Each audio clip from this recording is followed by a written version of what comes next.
All right, yo, yo, yo, it's your boy Yoshikidneo, and we are back in the world of Boridil. The adventures of Boridil today, as it is Monday. So Monday will be the other group that are doing other things for the campaign. Saturdays are going to be the first group. So we got two streams in my homebrew world for now. Uh, we'll see if it gets too chaotic to try to do two homebrews. It shouldn't be. I mean, I guess, put the same amount of work into both of them. Should be fine. The world building's essentially done progressively, so it's not a big deal. But we'll see what happens today. It should be a good time. So let's dive in. And deals 20d6 damage. Damn, that's a lot. But I take 10. But still, that's fucking awesome. That's like Allahu Akbar move I know, right there. right? All right. Last time we left our heroes. Actually, I guess it's technically the first time we left our heroes. the uh the group came back from the world of Barovia, or the land of Barovia rather, and unbeknownst to them, they do not know exactly why they were brought back. But a very tiny mage with a large brimmed hat named Timar had claimed to have pulled them back from Barovia because he had a little bit of a job for them to do. His apprentice Vikavor had learned everything he could from Timar, and it was time for him to move on to go and explore the world with a group and get taught something. He doesn't know what that something is yet. You guys don't know what that something is yet, but time will tell. He then told you guys that the current state of the world, demons are starting to overrun the place. It's becoming an issue, yada, yada, yada. And then he bamfed out of there like a poof of smoke. You guys then made your introductions, and for whatever reason, it was really strange. None of you remember each other specifically, which is perfect because most of you changed your characters, so that works out. Uh, but you remember being with people when you were in Barovia, so you started to make friends with each other in your first day of adventuring, which was pretty easy. As you guys were trying to find your way out of this forest, there ended up being a pixie that enlisted your services to essentially help her run off some people that were living near her tree, and she didn't really like it because they made a lot of noise. So she wanted you guys to get rid of them.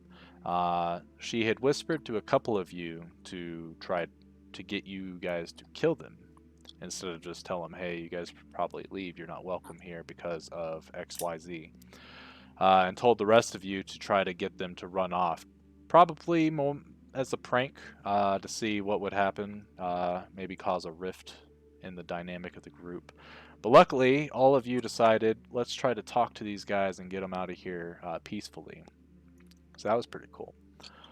But then she got impatient with all of your talking and rambling and said, if you don't get them out of here now, she'll go find someone else. Which Snoopy relayed back to Saberwolf, but Saberwolf continued to just talk and about his past and his shows that he used to do for cheering fans.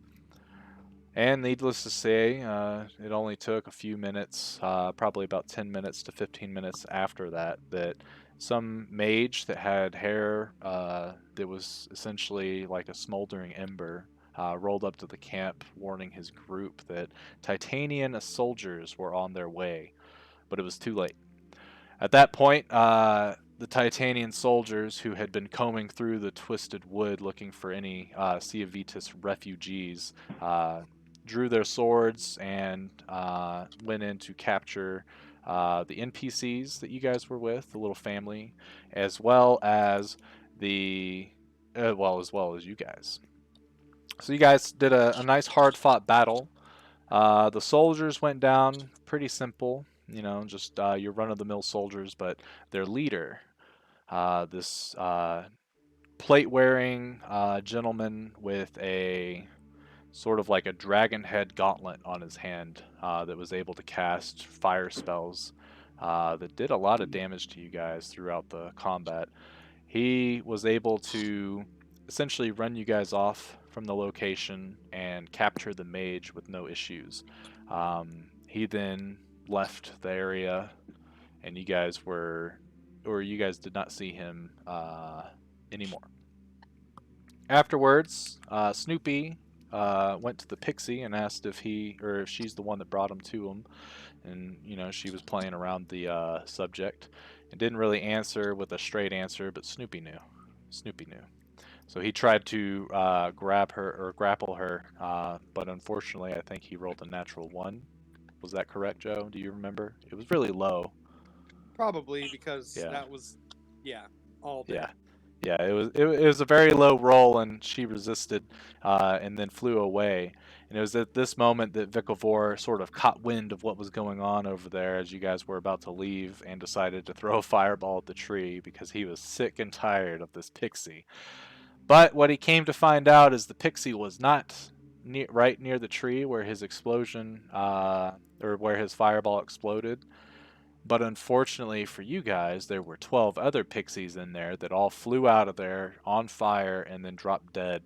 Um, which Vikavor ended up gathering their ashes and put them in a safe spot in his satchel. And then you guys left, and you ended up hearing the pixie say that you would all regret that. So now you guys are heading east. As you guys were traveling east to look for a way out of the Twisted Wood, you found a road. But on that road, you found a large regiment of Titanian soldiers heading towards the north. Leading these Titanian soldiers was a armored knight wearing this red plate mail and riding a horse, while the rest of them, were foot soldiers essentially. You don't know what exactly they were doing. You thought that you were hiding well from them, even though this knight sort of looked in your general direction, but he didn't seem to notice you, or he didn't care that you were there. And they moved on peacefully, and you guys continued to the east for a couple more hours before finding a stream that led to a lake. At this lake, you found a cave that seemed pretty secluded enough that you guys would be able to take a long rest, especially after the combat that you guys had earlier. Most of you were still licking your wounds. So you made camp there. Saberwolf took first watch and or last watch rather. At least that's how it seemed. Regardless, he took a watch, and you guys ended up waking up to Snoopy playing with this small creature. Ended up looking like a dragon that was made out of trees and other foresty things. Saberwolf ended up picking it up and scaring it to where it started calling out of the mouth of the cave. And when you guys started to leave the cave because of this, it flew away over the lake, and these water-like tendrils flew out of the water, grasped the dragon, and brought it into the lake, which is where we will begin our session. I need everyone to roll initiative, please.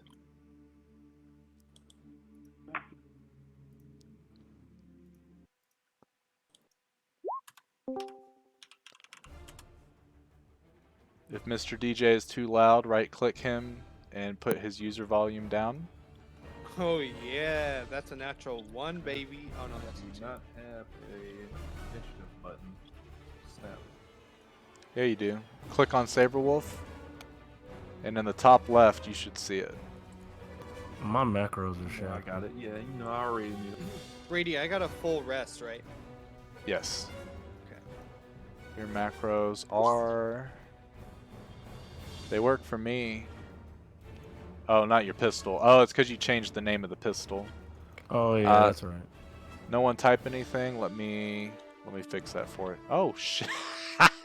I just took your only natural 20 for the night. Come on, man. And you know I did too. That's the I bad know. part. You want one for the dampened musket? Do you want one for your sawed-off? Well, actually, now that I think about it, since I have modifications, there's kind of no point. I'll just play off the sheet. Okay. Well, I just fixed them. Oh, okay. Really easy fix. Let's see. I don't have one for my sawed off.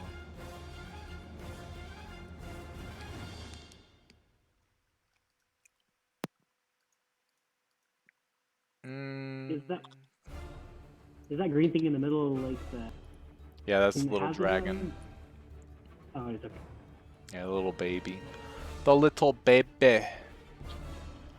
So, what we will do here is, as you guys see, the tendrils, the dragon is currently like flapping its wings, trying its hardest to get free and out of this lake. So Donovan, you will start us off. Nice rolls, guys. Starting off the campaign right. Yeah, I'm just fucked. If we can get them all out now, then So, out of confusion, Donovan looks to the group. So, who's the enemy here? Like, I don't, because I don't know what's going on. You're attempting to free the dragon from the tendrils, basically. I mean, are we all agreeing on that? I mean, I can't I do agree. a whole lot because I'm not a ranged fighter. What do we? Swim. What can we possibly do with the dragon if we save it? I mean, I can get it out of sight if I can manage to grab it. I want a pet. You want a pet? All right. All right. It sounds like we're freeing it. So, All right. I'm gonna move. Is the point on the north of the map a little bit higher above the water? Yeah. It is, okay. And then moving right now, like, oh, he took his turn to move, correct? That's happening. Yes. Yeah. Okay, that makes sense. All Yeah. right, You go ahead. you guys are in Thi- initiative order This right map now. is to scale, right? It is. It's a very small location. Okay, cool. The cave is back behind you guys a little bit, so you guys are out of the cave about maybe 20 feet or so. And where are the tendrils at? Just where that location? of Yeah, the- right here. Currently, the dragon is above water, but you can see that these tendrils are starting to pull it under. Okay. Well, I'm gonna shoot at the tendrils if at all possible. Yeah, go ahead. Okay, so you take a shot, and you're able to hit one of the tendrils, which you see explodes, and there's like, as it explodes, there's like two more that are still holding on to it and dragging it. What are they made out of? Is it like Made out of flesh or water. Oh, okay. Yeah, so as the tendril explodes, it's literally like as if Donovan had shot a water bottle, and it just kind of explodes, and water just sprays everywhere, this little mist.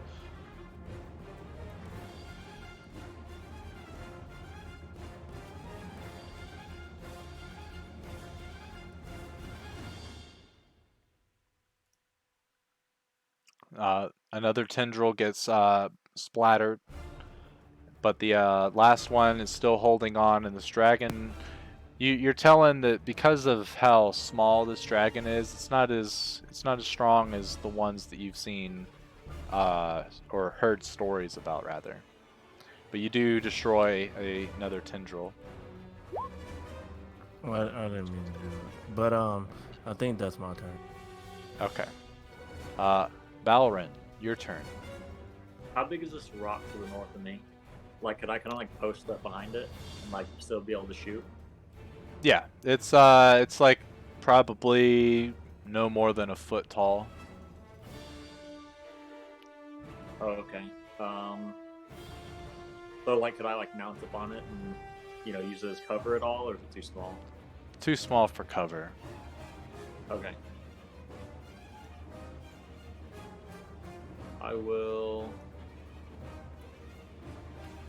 I'll I'll move over to the side here, and I'm gonna take a shot at it. At All the right. last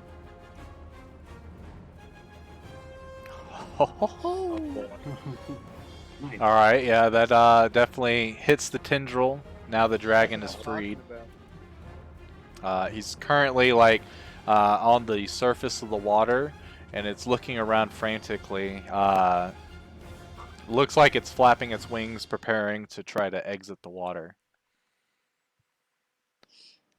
And one thing, I'll have all of you roll perception real quick.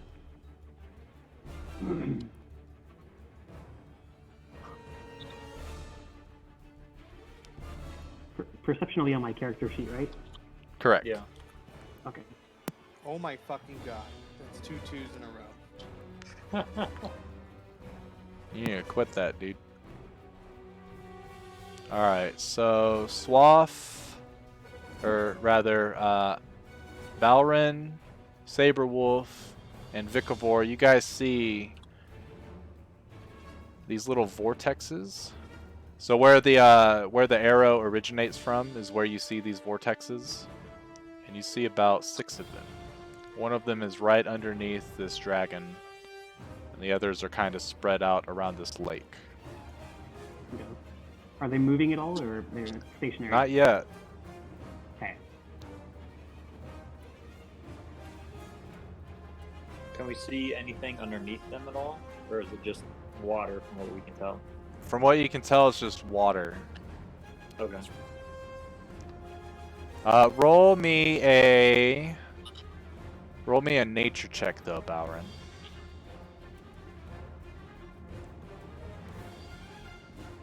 Oof. Yeah, it looks like just water. It begins. Well, good to bad. Yeah. I mean, granted, it's not because of the natural one, it's because it's a 3. But, you know, yeah. If you wish to move, you may. You also have a second attack. Can I If you hold wish that to use second it. attack until later? Unfortunately, no. Okay, then I'll just go ahead and I'll turn. Yeah, okay. So the dragon is going to attempt to move away. And as it does, you see more tendrils coming from this way. He fails his save, so he gets wrapped up and pulled back down. There's 3 more tendrils, water tendrils, that are currently grasping him and keeping him in the water. And it looks like if he's there for too long, he might get submerged.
how it has affected it,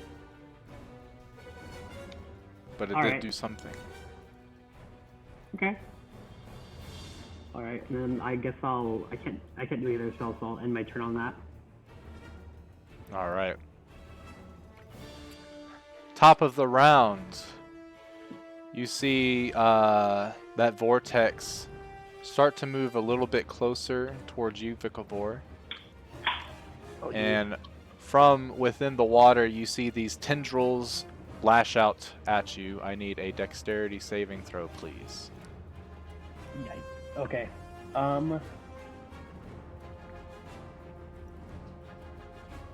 Dexterity. Boom. Nice. As the tendrils start to wrap around your legs, but right before, or as they wrap around your legs, you look down and you're able to pull back your leg and cast like a little bit of the residual frostbite on it, which freezes it and allows it to like sort of shatter. And then you see this vortex sort of move back towards the dragon just a wee bit. So it did come up to right here, and then it moved to right here. Is what you see. Can you remark? It didn't show me anything when you said that. So it started out Okay. where the arrow originates, and now it's where that dot is. Okay. The other vortexes all look like they're starting to spread out. I'll mark their location here in a second. One of them gets really close to the dragon, along with the one that's already kind of got him. So essentially, what you see, where the originating of my thing is and where all the dots are, that's where the vortexes are. So take a good little mental image. Perfect. The ones that are close to the shore seem to be waiting. Waiting for you, maybe? You can't tell. Saberwolf, as you're looking down, you hear these giant footsteps coming from behind you, and you take a look, and this big ass green dude, he's got this sort of, it looks like a bunch of thorns, like a thorny crown, and you can see inside of it there is a pixie, and the pixie points her finger at you and goes, "Where's my thing?" Fuck. Those are the ones! They're the ones that destroyed my friends! And your friends! Me kill them all. That is the end of his turn. Donovan. How many tendrils are still on the dragon? 2. Okay, I'm gonna try to take a shot at both of them again. All right. Pew pew.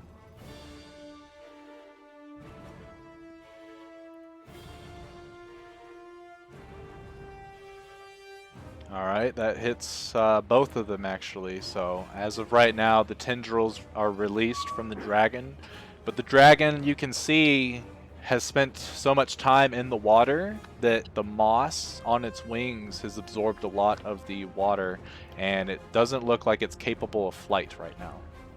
It is essentially helpless out there.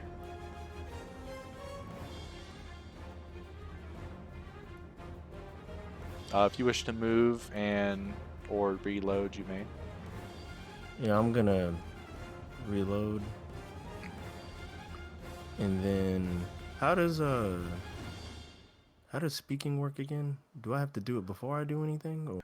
No, so anytime during the round, I allow all of you about a 6-second speaking time frame. So as long as you can convey your message within like 6 seconds of real life time, then you're good. And after you speak, you can't speak until the next round. In Okay, character, so- anyway. Does that mean like even if it's not our turn, like Correct. each turn we're on, anybody can say? Okay, that's making more sense. Yeah. I was Yeah. confused on that. And the reason I do that is because I would hate for, you for instance being last, I would hate for you to have an idea of what needs to be done, but you have to wait for everybody else to make, the wrongest of moves for that to work before you're like, hey guys, I think we should have done this, but it's too late now, So Yeah. everyone gets to speak once per round within like a 6-second time frame. And I will allow it to like be broken up as long as it's not like a whole paragraph of shit.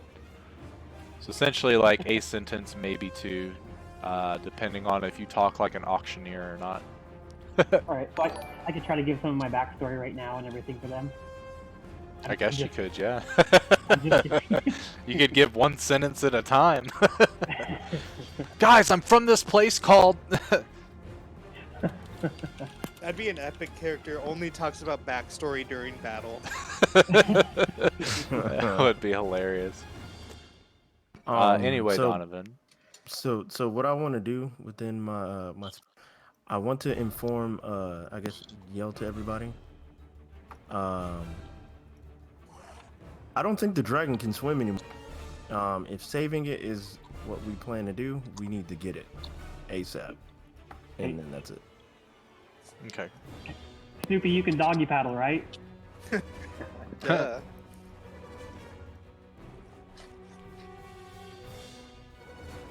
With that, it is Balrin's turn.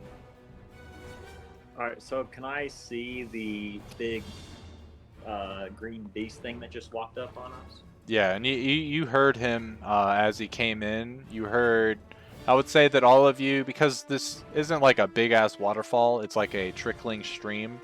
There's not enough noise and stuff to happen to where, a big ogre-sized creature shouting, you can't hear it. Oh, So fuck, you it's that definitely, big. yeah, he's ogre-sized. Well, I guess I'll go ahead and take a shot at him then, since I heard him yell that he wants to kill us all. Okay.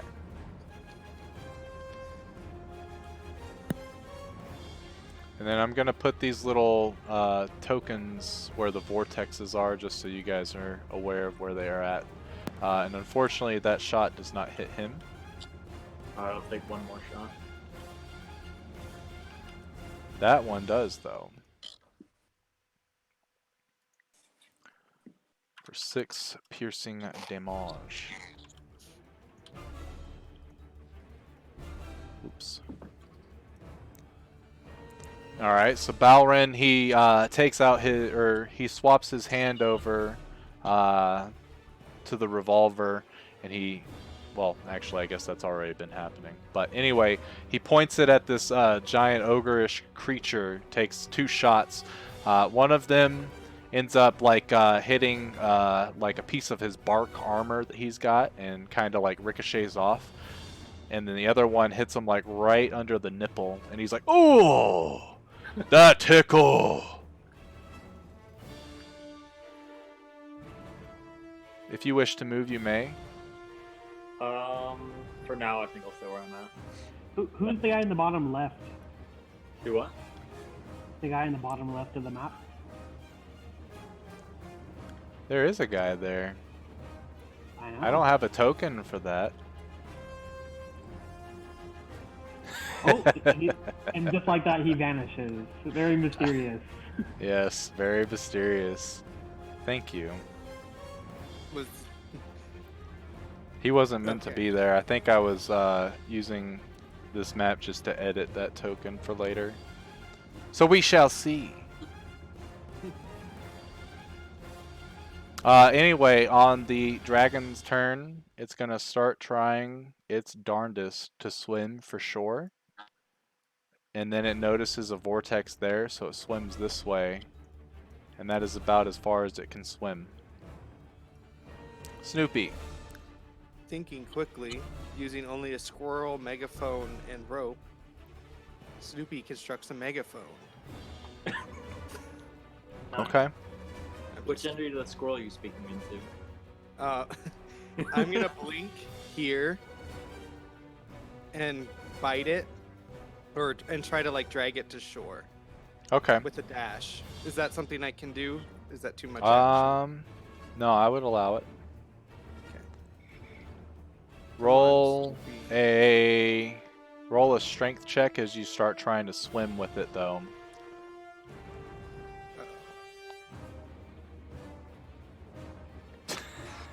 Damn, Daniel. So you grab it, and as it's flailing about, it like knocks your teeth or it knocks your mouth away. So you currently do not have a grab on it. Okay. Well, then I will still take the dash action to swim to shore Okay. and then get here. Is that Yeah, that's fine. good? Okay. And as you do that, it kind of like, as it's flailing about, it looks like it's just going in a random direction, but it notices now that you were trying to help it, and it starts to sort of shift its body towards that direction, and is essentially nose pointed towards you. Okay. With that, Saberwolf, your turn. Oh my god, there's only one choice I have in this matter. But I need Do it. time to do. Alright, for right now, I am going to move this way.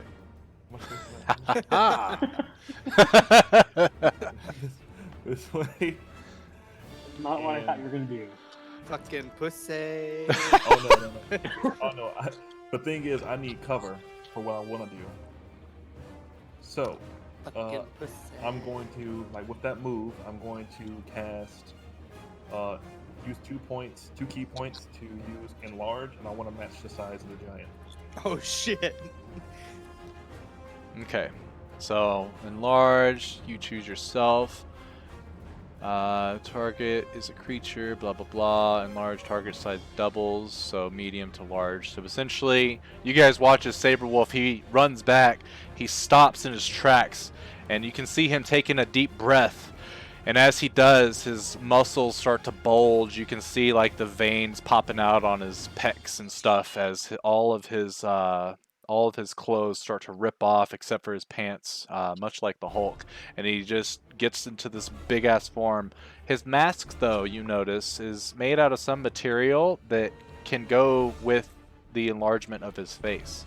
There's no damage to the mask at all.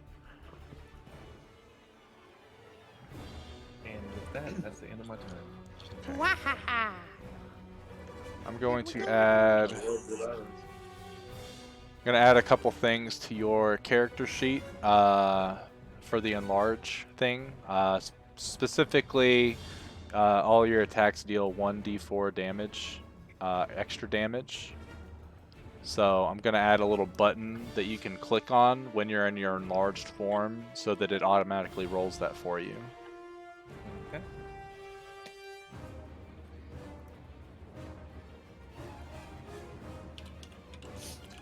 If you have anything else, you may do that. Otherwise, I believe it is Vikavor's turn. How much more?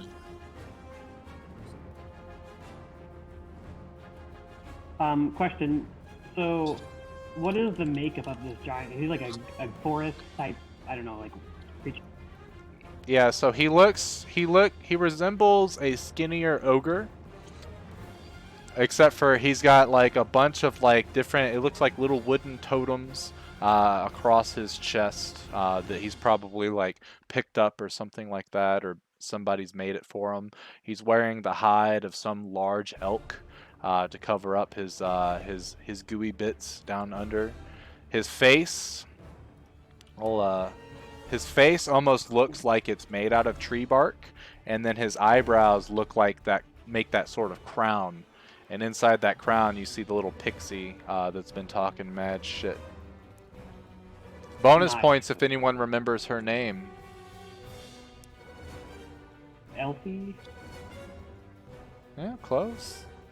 I have it written down. Uh-oh, my boy takes notes. Yeah. So let me ask you, where can I see the pixie right now? I would say no. But you can see the ogre, like you can see his lower half because there is a tree right here. So you can target Okay. the ogre, no problem, but you can't. You hear the pixie. You just have like if you wanted to target the pixie with something that's an attack roll, it'd be at disadvantage. Otherwise, I think most your spells will be a point you can see. Okay. All right, Saberwolf. Are you ready for Fireball version 2? It went so well the first time. All right. Do I have direct with Fireball? Do I have direct sight of the ogre from here? It's Yes. 150 feet. And my Okay. Yeah, you have response sight of is, him. You got us in this mess. You get us out. The dragon's out. Yeah, I was like, I thought I measured these out, right? What I'm gonna do is give you control of this. And now you should be able to control it and move it. If you could go ahead and, yep. Now, with roll 20, when you're moving stuff, if you hold Alt, you're able to kind of like move it to where it doesn't like have to be on all the tiles. So you can move it to where it's like that, for instance. The dragon obviously is not in the center or in the blast radius at all, but those two vortexes are. So you could do something like that.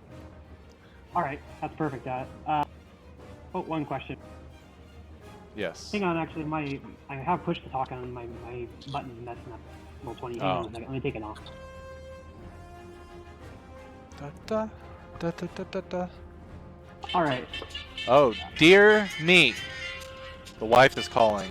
I'll be listening, but I won't be talking. Okay, we can take extra 6 seconds to talk to each other real quick. Snoopy, what do you think? I can cast a giant fireball over on him. He looks like a forest bitch. Fired up. Fired up. All right. Yeah, hit him. If he gets closer, I'll sock him in the mouth. I was trying to get the firebat from StarCraft voice to say "fired it up," but I couldn't find it fast enough.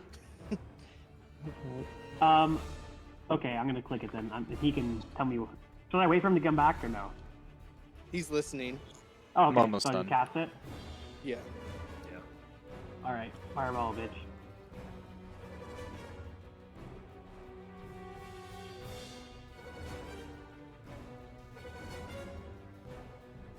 Nice damage on that though. Oh, yeah. 5, 6, 5. Yeah, but if he gets closer, you guys are gonna see a giant wrestling match. I'm ready for it. You're bigger than him now, aren't you? Because your Dude, token's I'm- bigger. I'm as big as him. Mhm. Alright, Kevin, your sorry character is about the that. fucking best. So like, especially like I got grapple advantage too, so I'm gonna end up using. I know I said I was listening, and I heard all your voices, but I did not know what words you were saying because I was trying to put in my order for B-dubs. So that shit's important. Alright, so you fire your fireball off. Let's see if they make their dex saves. Let me put that to the back real fast. What'd you get? I got a large traditional wing with, what's it called? We got wild sauce, Asian zing, and their jam and jalapeno or whatever the hell it is. Okay. Have you tried the original buffalo? Their new buffalo one? They made a new buffalo one? Oh yeah, and it's like buttery. It's so good. It's my favorite. I haven't. I need to try it. Yeah, definitely try it. So with the dex save, or a DC of 15, our ogre friend does make his save, so he takes half damage. You notice him kind of take his big ass like log that he's got, and he kind of is able to like slam it down in front of him to where it almost cuts the fireball in half, but you can see like his legs anyway, how like the sides of them are getting burnt a bit, and he's kind of going, "Ooh, that's warm." The vortexes you see a bunch of like it's almost as if the fireball was enough to sort of boil the water. It seems to have had a negative effect on whatever the hell is creating these vortexes. Does that hit the pixie too? Yeah. You guys cannot see his face. You do not hear her scream or anything either. So you are Okay. unaware. Were there any pixies in that tree also, hopefully? No, but the tree is also set on fire. Perfect. Oh, ho, ho, whole burn! Whole forest burn! Yeah. That's bad, you dummy! Oh. If you wish to move Vikavor, you may. Alright, I'm moving back. I'm a little scared right here. I'm just gonna kind of move back out of the way a little bit. That's it. Okay. Alrighty. The vortexes, just so you guys are aware, I don't have the vortexes on. Actually, can I add them? Holy shit, I can add the vortexes. I need to refresh my roll 20, hang on. Yeah, do your thing. Alright, there we go. So the are those vortexes and that dude take the same turn. Just to keep things simple. Okay. You said that they were affected. Are they still going like strong, or did they stop? The two that you hit with a fireball aren't moving as fast as they were before, but they are still in fact moving. Okay. So your fireball definitely did something to them. And you notice that they all start to congregate around this dragon. Poor guy. They see, it's as if they can feel your presence moving away from the lake. So they're going for the only prey that is within it. All of you see, 1, 2, what is that? 18 tendrils just come up around this dragon, wrap around it, and pull it right underneath the water. You can no longer see the dragon, and the vortexes are sort of combining into one large vortex. As for our friend Fellow, he has a movement speed of yeet. And as he's running up towards you guys, he picks up this big ass rock, and he's gonna toss it right at you, Saberwolf. Alright, can I use my missile deflect? Yeah, go for it. How many key points is it? Should be like 1 or 2. I think you've only got 2 left as well, right? Right. It's 1. Okay. So go ahead and roll a d10 plus 3 plus your monk level, so 16 damage reduction from that. Which is actually good, because as the rock comes towards you, you take your big ass hands and you like put them in front of it, and it's enough force to where it still hits your snout, but at that point you're able to move it up to where it like flies over you, and it's still got a very, very fast momentum. With the damage reduction, you take 15 points of bludgeoning damage.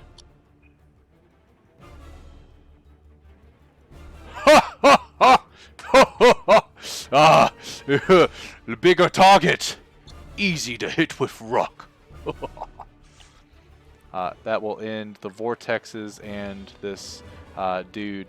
And Saberwolf, you being the only one in direct eyesight or line of sight, as well as Donovan and Snoopy, you guys can see in the crown that Pixie looks fine. Doesn't look like that fireball affected her for some reason. Donovan, your turn. So the little baby is underwater, right? Correct. And the little vortexes, can we see those? Are those like are they the Oh, yeah, you tendrils see- that are pushing? Yeah, you see the vortexes. The tendrils are emerging from these vortexes, and they are the current reason why you do not see the baby.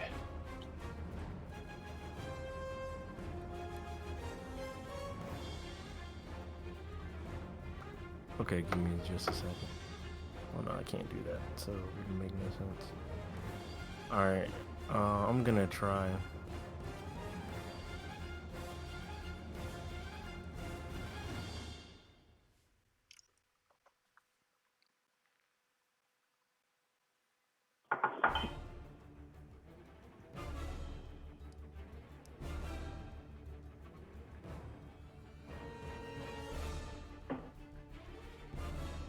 I'm gonna shoot the tree monster. Okay. Go ahead and fire on all cylinders. The first one hits, second one misses. Nice damage too.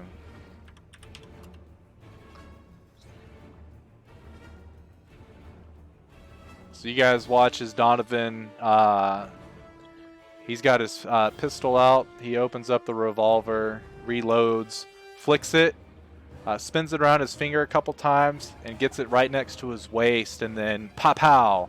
The first shot hits this guy, and the second one he's able to put like his big ass tree trunk weapon in front to where it hits, and he's like, "Ooh, that one sting a little."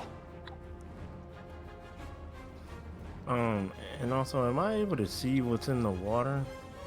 You just see sort of the. Actually, you can roll a nature check.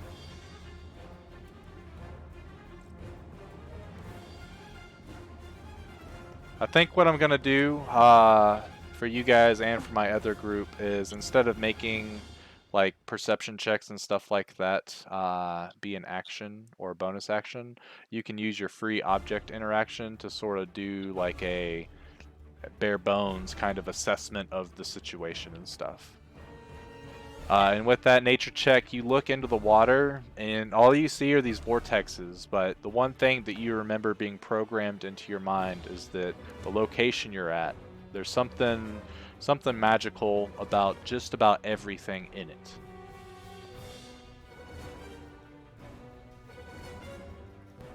Okay, With that's that- gonna be my turn.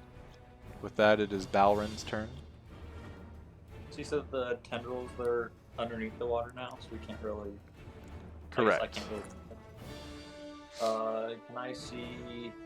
I assume from the angle that I'm at, I can't see really anything into like the vortexes of something to shoot at.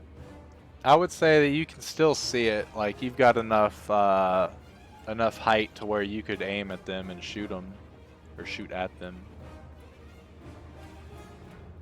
All right. Am I going to be at like disadvantage or anything?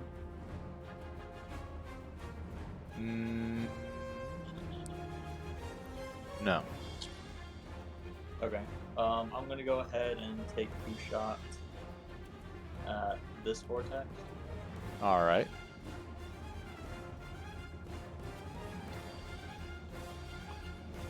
Hit and hit. So you notice that vortex kind of comes to a stop.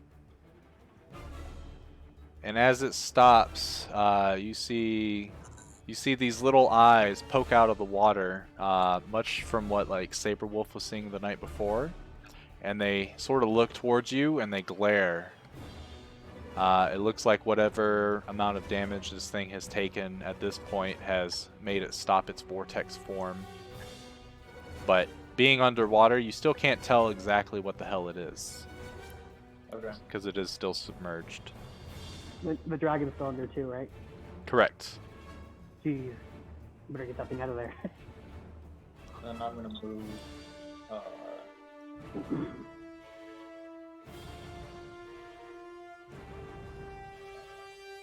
My character over.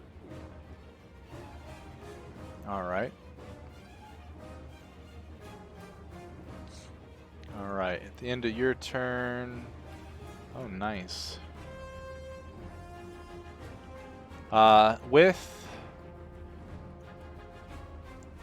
With that strength roll, the dragon, the little baby dragon, is able to emerge from underneath the water, but you can see the tendrils are starting to wrap around its neck, and you can tell that they're applying pressure to where they're trying to choke it out, essentially. But it was able to sort of like struggle its way back to the surface, and Donovan and Snoopy, you guys can hear it take in a breath. But it can't do anything else with the amount of restraint that is happening to it currently. And with that, it is Snoopy's turn. Would I be able to, if I can get here, hide behind? I can't really tell what this is. Rock. That is a burning tree. So yes, Yes. but with A damage. on fire tree.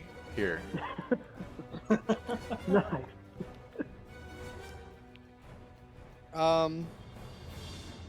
Let's see. Now I've never blinked while holding anything. Do I know if I like grab onto somebody and I blink away? Do they stay there? I would say because of you being a dog and also never trying it, you do not know that that would happen. Okay. Well, this puppy is going to get in here, doggy paddle out, try to grab my dragon buddy and pull him again. Alright. Go ahead and roll strength to try to free him from all the tendrils. Like, come on. Oh, nice. You are currently like locked in, pulling this thing, and you can see the tendrils are sort of giving way. They rolled really low. All of them did. Am I able to get him to shore with the dash? So he's not. Yeah. Actually, yeah, he gets freed from the tendrils, so I would say yes. Okay. So let me do the distance for you. Well, I have 80 movement speed, so I would assume I can get to the shore and get him on land. I'd hope. That cool? Yes. Nice. And I'll give him a little lick, and then I'll do the shake to get the water off of me. Okay. So you guys watch as Snoopy jumps into the water. Doggy paddles over, and with his teeth, or with his tiny little mouth, he's able to grab the dragon in such a way that it actually makes some of the tendrils burst as he starts to pull it out. The vortex is obviously not very happy about it. Saberwolf, your turn. All right, here we go. All right, I'm about to go ahead and run up on him, and I am going to claw, bite, and grapple. All right. Awesome. Now your grapple is when you use your flurry of blows, correct? Right. So I think you'd get a second attack. So you'd get 3 attacks and then a grapple attempt. This flurry of blows should give you 2 unarmed strikes. Okay. So with the grapple thing, you will roll athletics, and he will roll either athletics or acrobatics, whichever is higher. He has made his roll, and he beat you. So he is not grappled. Shit. You do get 1 more unarmed strike against him, though.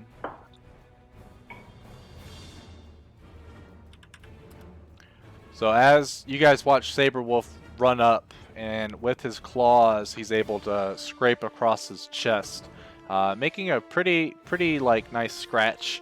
You can see the sort of like green blood start to trickle down with the amount of damage that he's starting to take. Unfortunately, with the bite, he puts the log in your mouth as you go in for a bite. He's like, "Oh, fetch, puppy!" And then you go in to try to restrain him, and he's able to sort of like undo it with his pure strength, and he's able to pull back his log, and then you go in for a kick, which hits him in the leg, but it's not strong enough, and he withstands the attack.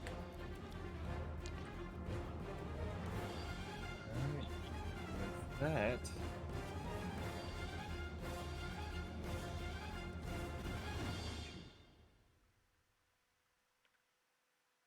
I still have movement, but I'll end up having to risk getting hit.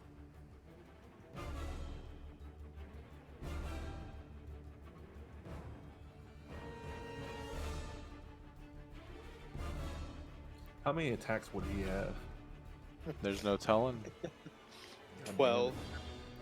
Now the thing is though, and this is because it's rules for everybody. When you take the reaction for an opportunity attack, regardless of what your multi-attack or how many attacks you get with an attack action, you can only take one. So for an opportunity attack of you moving away from him, he would only get one chance to hit you. On his turn, you don't know until he actually comes up to attack you.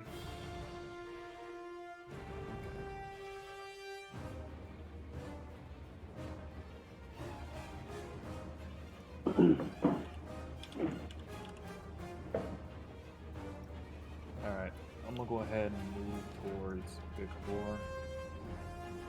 Okay. Yeah, get out of there. He will take an opportunity attack against you. Crits. With his advantage, he would have, but he doesn't have advantage, so that's good. He does 13 bludgeoning damage towards you as he beats you on the back with the club.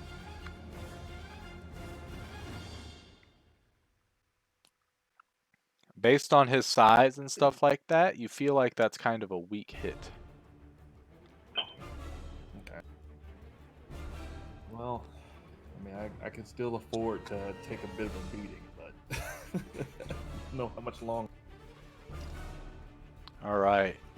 Vikavor, your turn. Alright. Hey, Snoopy, are you worried about those tendrils coming out of the water for the dragon again? Not anymore. You're not worried about them? No, take care of him. Alright. Saberless, I'll help you a little bit over here. The best that I can. I'm gonna cast my first Eldritch Blast at that big dumb mofo over there. Alright, fire at will. There we go. Say it, Number one. Warlock. Oh, that hits. Nice, we're gonna cast again, one more time at him. Fire And this away. time, am I able to aim at his head towards that cage at all anymore than anywhere else? I mean, or you no? can. You don't know if it's going to do anything, though. Okay, I'm aiming at. There's a pixie inside his head, right? Correct. Alright, Are you aiming for the pixie then? I'm aiming for the pixie in his head, yeah. Okay. So as you shoot your first blast, it hits the green ogre in the shoulder, and as that happens, you point and you shoot your other blast, and it hits that sort of like that crown of thorns, and the ogre, his head kind of like jets back, and he's like, you okay up there? Yeah, luckily until you fall, I'm fine. Alright, Whoops. over there. But he does take that damage. That was good damage. Double Nice. sevens twice. Are you cheating? No, it's- I'm just joking. Where are your ones? I'm just kidding. Yeah, like They're I all would over even, here. yeah, like I would even know how to cheat. Yeah. Other people, man. YouTube's the thing. How to cheat on Roll20. Don't give me any ideas. Yeah. Vortex's turns. Two of them come up towards Donovan, which means I need a dexterity saving throw from Donovan. Son of a bitch. Snoopy! Oh no! I need a second saving throw from Donovan as the other ones try to grab you too. Those ones do.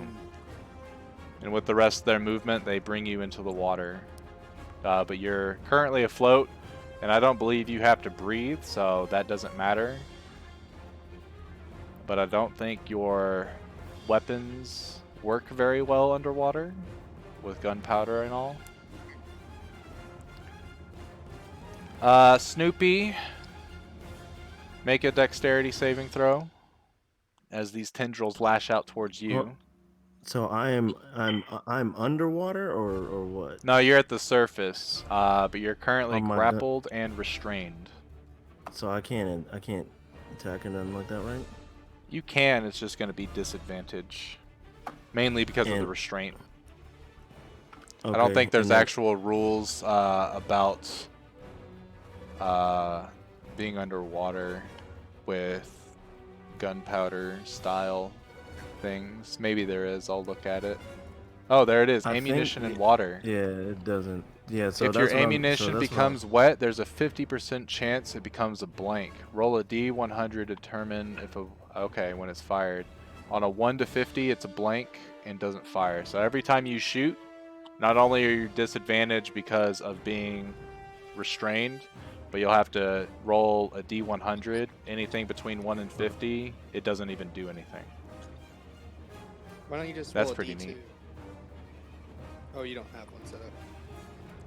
You could do the question mark, and do a D2. But it's fun to see those large numbers. Fair. Or small. Your deck save, you're fine. This one moves out of the way, lets another vortex come in. It's going to try to grapple you, Snoopy. Dexterity save. You see the frustration. Well, I don't know how a vortex becomes frustrated, but you see two sets of tendrils come out, and Snoopy's able to kind of just like blink, blink, blink, blink, blink, blink, blink, blink, blink. Eventually, they just come up and attempt to grab the little dragon, and wouldn't you know it, he rolls a natural 1. Dragon's back in the water, y'all. Is there any way I could use my reaction to try and like grab him from going deep into the water? Not to grab him, but you can make a reaction to attack. I'll say an opportunity attack against the tendrils. I would love to do that. Go for it.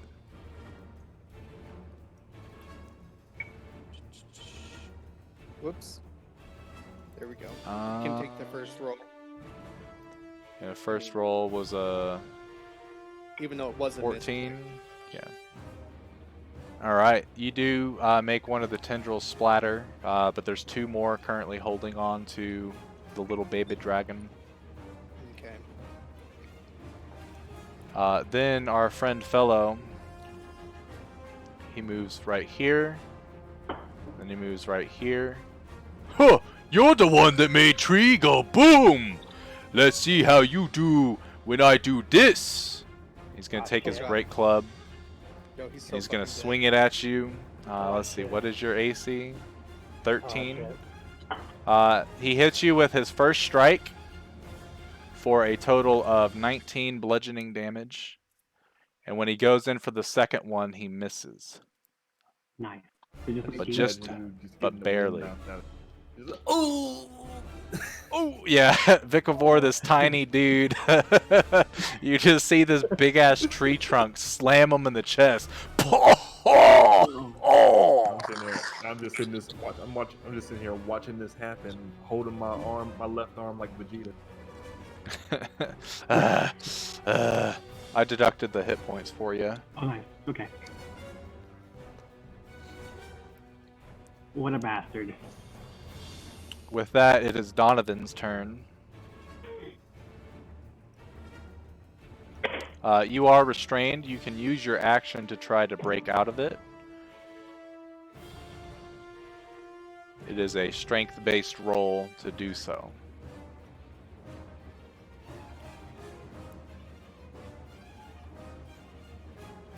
So can I do that before I make an attack? Well, the thing is, it'd be your action to do so. It takes an action to break out of a restraint. And now that I'm thinking about it, it takes an action to break someone else out of a restraint. So in theory, Snoopy couldn't have dashed, but I think you had enough movement to go into the water and out of it anyway, Yeah. so... But for next time, we know. Good to know.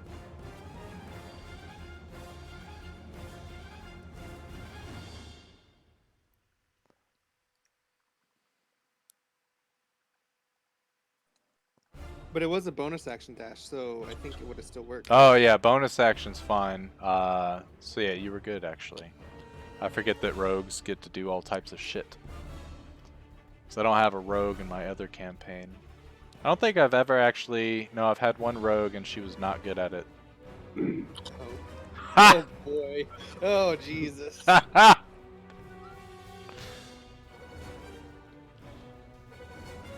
You guys watch as Donovan pulls out, and the thing is, both of those at disadvantage are still really good rolls. He pulls out his sawed-off shotgun, and you hear a click, but nothing happens. You hear a second click, and nothing happens. And Donovan just kind of like, you see him analyzing his weapon, and does not compute. Unfortunately, you cannot move. So if you have any bonus action or reaction, or bonus action rather, you may go for it. Okay. Is he above the water still? Sorry. Yeah, he's above the water for now. Okay. All right. I'm shouting over Donovan there, pretty far away, but. So Donovan, you don't need to breathe air, right?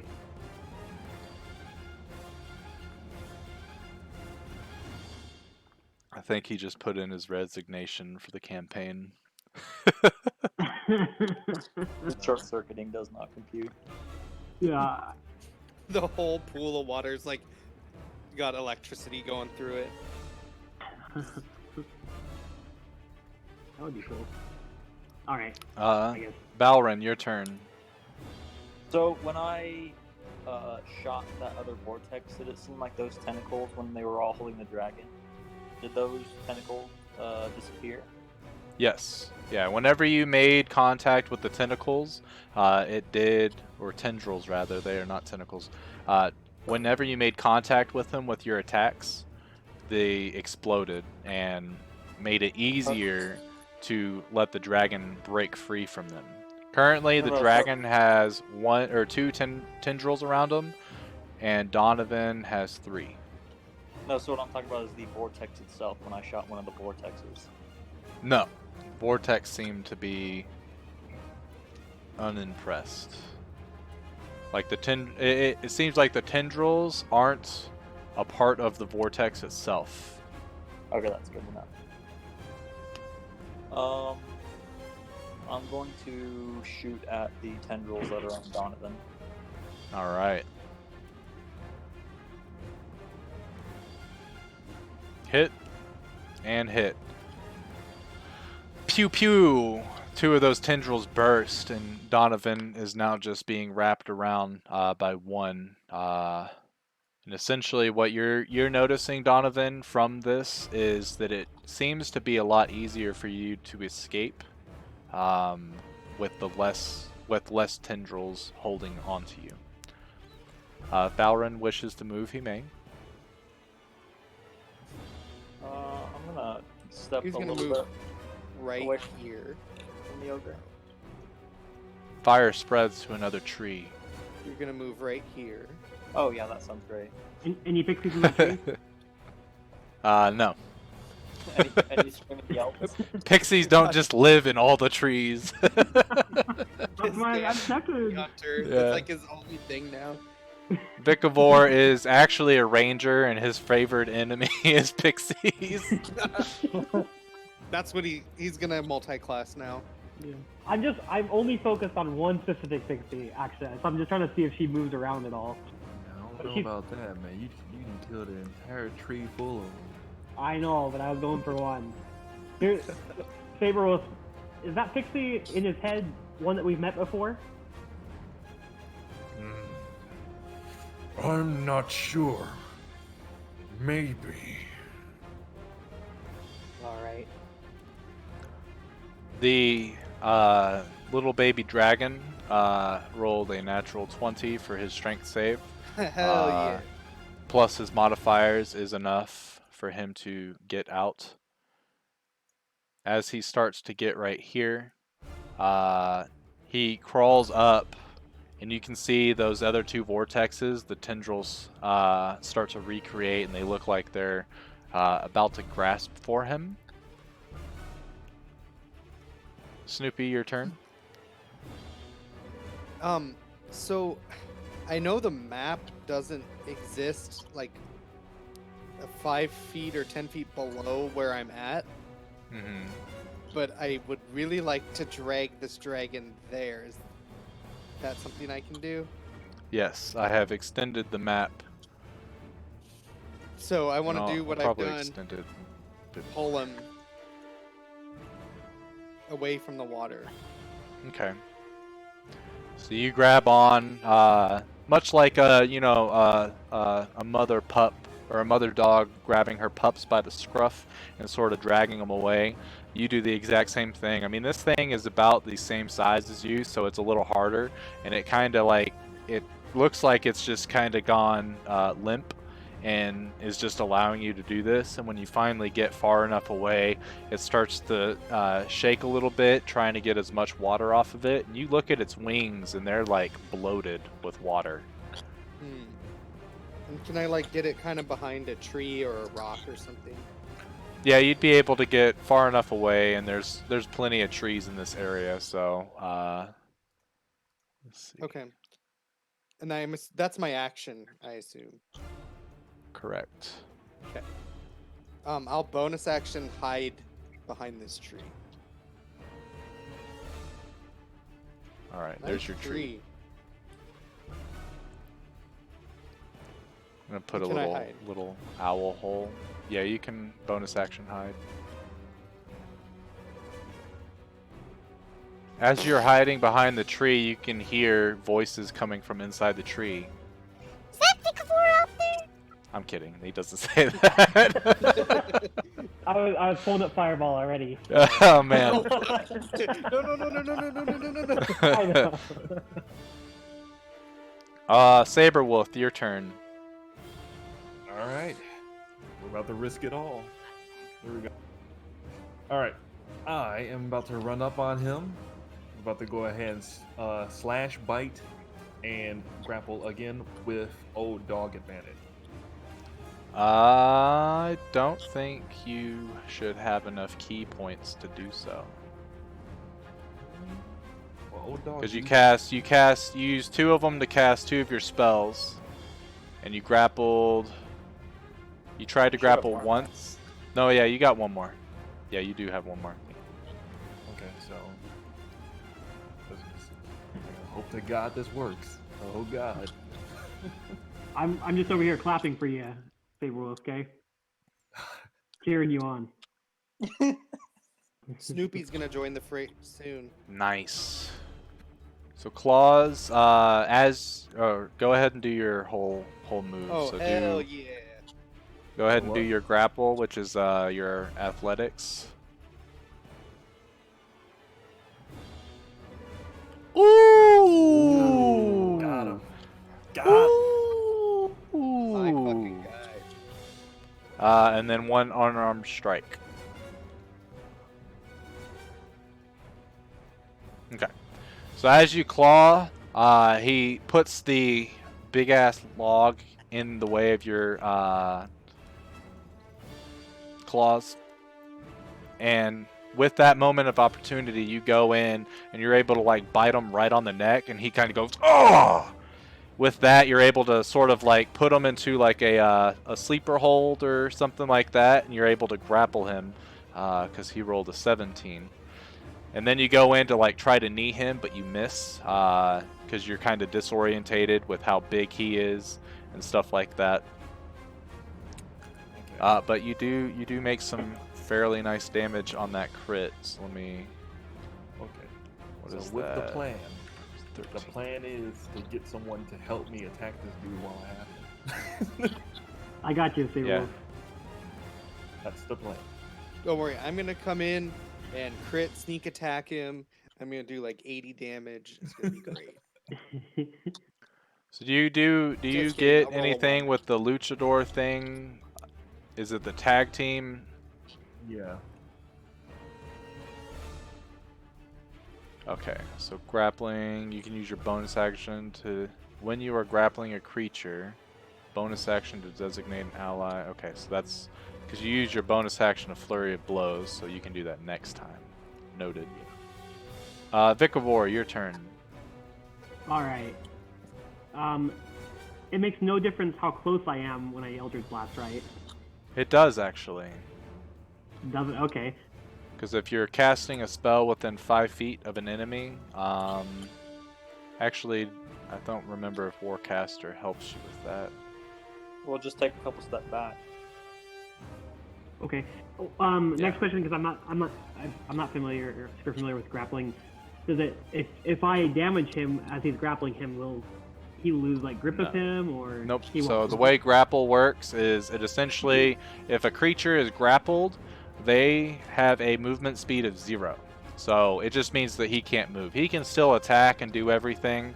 It's almost like Saberwolf has got him by like the collar of his shirt, so he's still able to like flail his arms and move and stuff like or move his appendages and attack near him, but he's not able to like use his movement speed. It reduces movement speed to 0. So you attacking that target doesn't do anything. Okay, it won't hurt. It won't hurt Saberwolf Yeah. either, right? As And long then as yeah, I'm with with ranged spells or ranged attacks in general, if you are near an enemy, or if an enemy rather is within 5 feet of you, it's at disadvantage. So take that into consideration. Warcaster does not alleviate that. I think there's another. Pretty sure there's another feat that does allow you to do that, but Okay. Does it not? Is there what's it called when you go like around an enemy like by surprise or something like that?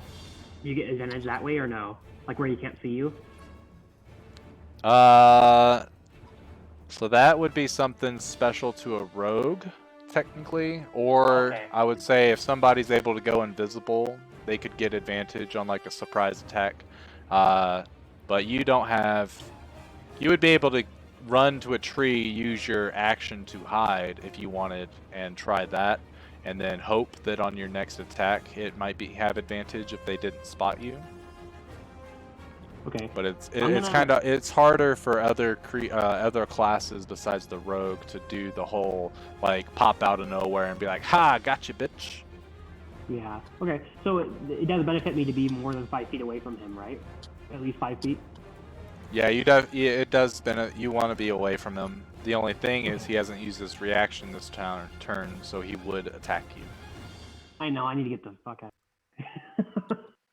I'm gonna go 30 feet. I'm actually gonna move away from him, so I can get some Oh clear. Jesus.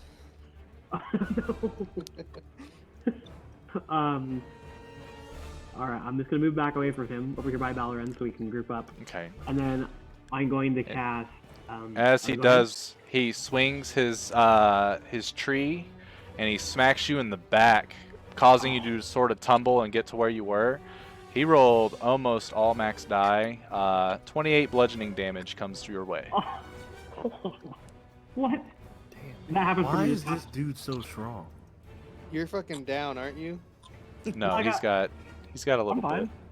Oh, we Oh. got this, guys. Don't even worry. Yeah, because even with strength advantage, like I'm not worth a damn against him. It's all right. It's all right. Okay, I'm gonna take my Eldritch Blast. I'm gonna aim my first one at the pixie inside his head again. Okay. Okay. Do I do any damage to like the cage holding the pixie at all, or? It looks like it cracked a couple of the thorns, but there's something else. You would have noticed it when you hit the first time. There's some sort of like special barrier that's keeping the pixie from being a target, essentially.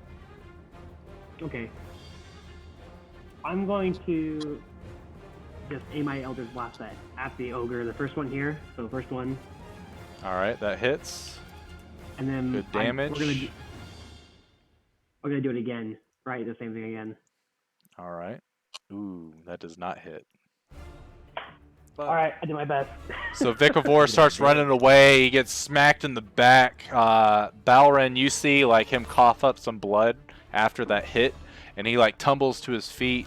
But as he like sort of like flips over to his back and crawls away, he casts both his Eldritch Blast at this ogre. the first one hitting and causing a great deal of pain, but the other one, because of the pain, it kind of like moves out of the way of the second one, and Vikavor kind of gets up. He's breathing real hard, Balrin. You can see he doesn't look to be in the best shape.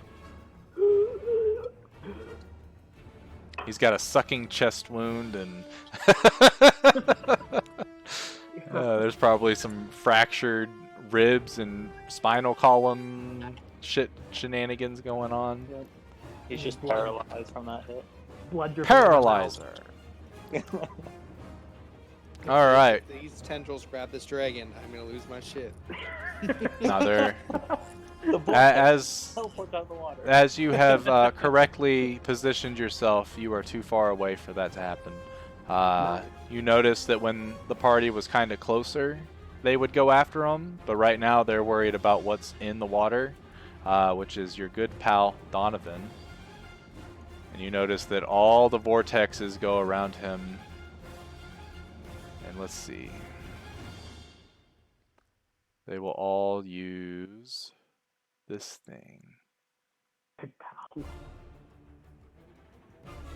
Laser. Let's see. With restrained, you Alright. Donovan, I need you to make 5 dexterity saving throws, all at disadvantage, please.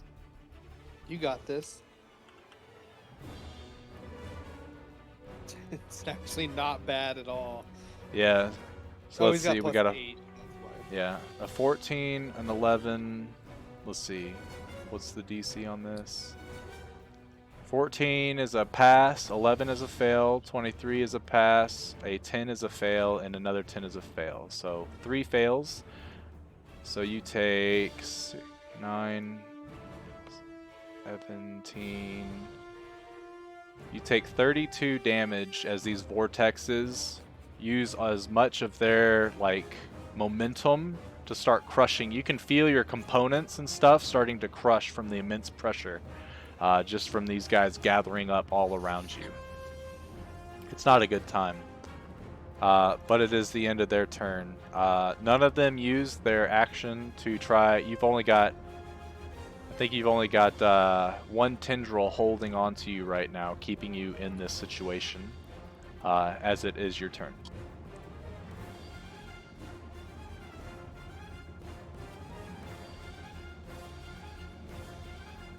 I can break these cuffs. You can't break those cuffs.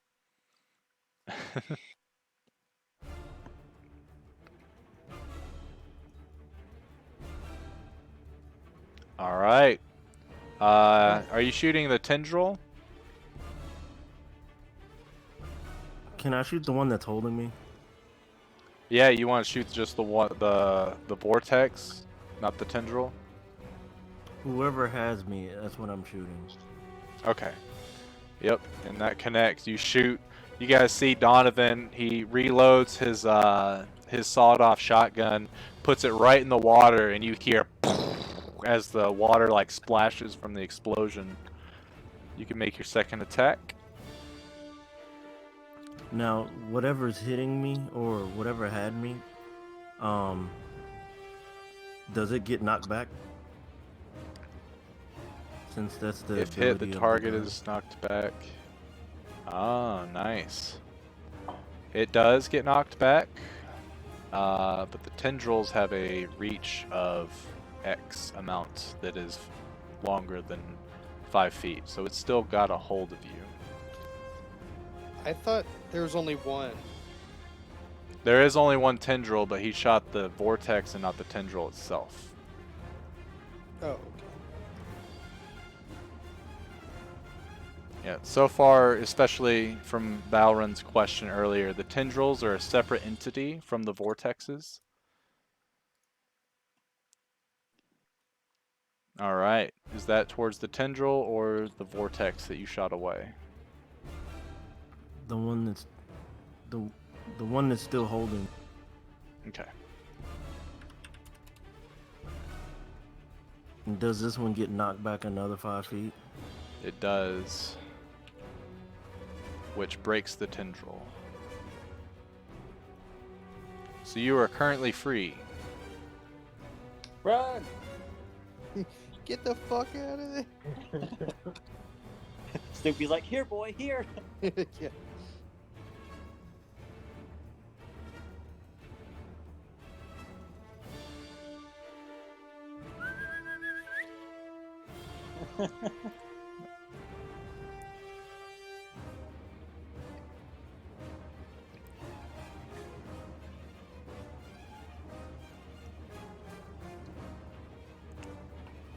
So you guys see Donovan reload. Big old blast of water, and this vortex is like shot all the way back, and you see the tendrils sort of like break. Donovan uses his feet to start like swimming away, doing a nice breaststroke. He's able to get to land and run to the front of the tree where Snoopy and the tiny dragon are. If you wish to use your bonus action to reload, you may. Otherwise, it is Balrin's turn.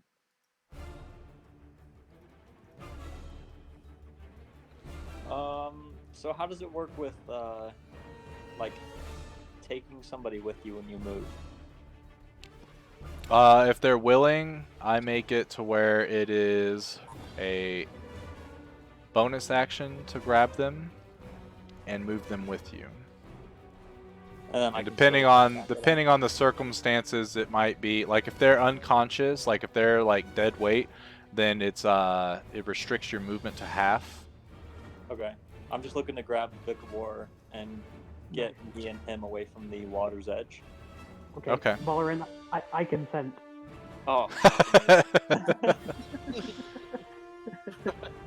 All right, so bonus action to bring Vicavor with. Yeah, we're gonna come back around here, Nice. and then I'm gonna shoot at the big beefy dude who's in the wrestling match.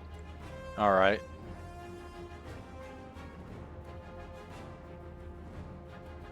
That is a hit and a hit. Ooh, Nice. Thank God. All right. That's Ugh. for me. Baba Ugh. Boo. This doesn't seem to be a good idea. No, it's the perfect idea. This one's almost dead. Kill him. Key thing. Okay. It's breathing real heavy. It's not looking good. The ancient tree that you are near, Snoopy, the little baby dragon starts to crawl up and like sort of like curl up at its roots. You can tell that it's scared and it's trying to hide. But you notice it. Balrin, you don't. Okay. Snoopy, your turn. I am going to gesture to basically just say, stay, to the dragon. And then I'm going to get over here with the bonus action dash and flank him and attack him with my rapier. All right. Flank has advantage, and you also have sneak attack. Jesus fucking Christ, dude. Alright. That was Oh, a man, I already- Bro, you gotta be kidding me. Dude, that's ridiculous. Alright. +7 to 3 and a 4. If it works out, I should be able to handle this. Oh yeah, you have advantage now too. Yeah, I Correct. believe in you. So I'll Comes to you, sit like a good Saberwolf. boy. You see Snoopy, he starts to run from behind the tree. He blinks more than likely, because it's just part of your normal movement that you blink, right? Yeah, I forget. it's kind of weird in the description, but I feel like that's what it's supposed to be. Is it's Only your normal movement can be teleporting, and then your dash is normal, like feet on the ground running. yeah. I think is how I read it. So you see Snoopy run from behind the tree, blink, get up right next to this guy with his rapier drawn, and he goes in for a stab. But unfortunately, even with everything in place, his spectral hand, for whatever reason, stabs the giant tree club that this ogre has, and Snoopy kind of just looks at it and he's like, "Really, bro? Okay." And he sits there and like starts wagging his tail, and you can tell Saberwolf, like as you're like grappling this dude, you can see Snoopy, and he's got this look on his face of, "You can do this." Your turn, Saberwolf. All right, here we go. All right, but even if I fail at this and he attacks me, I should be okay. So I'm gonna go ahead and attempt to bite him twice. Ooh. You got advantage. Ooh, boy. Hi. Let me see. Nice. How do you want to do this? My Alright. guy. All right, so as I'm grabbing him, I tilt his neck back and sink my teeth into his throat and Okay. tear all the tree limbs and everything from the inside of his throat. And as I hear him roaring in pain, I take that second bite and dig deeper into the hole that I tore out. And then I pick him up and slam him on the ground. No, All right. knowing that he's dead, and I put my foot on his chest and howl. Oh! With a giant howl. Nice. Okay.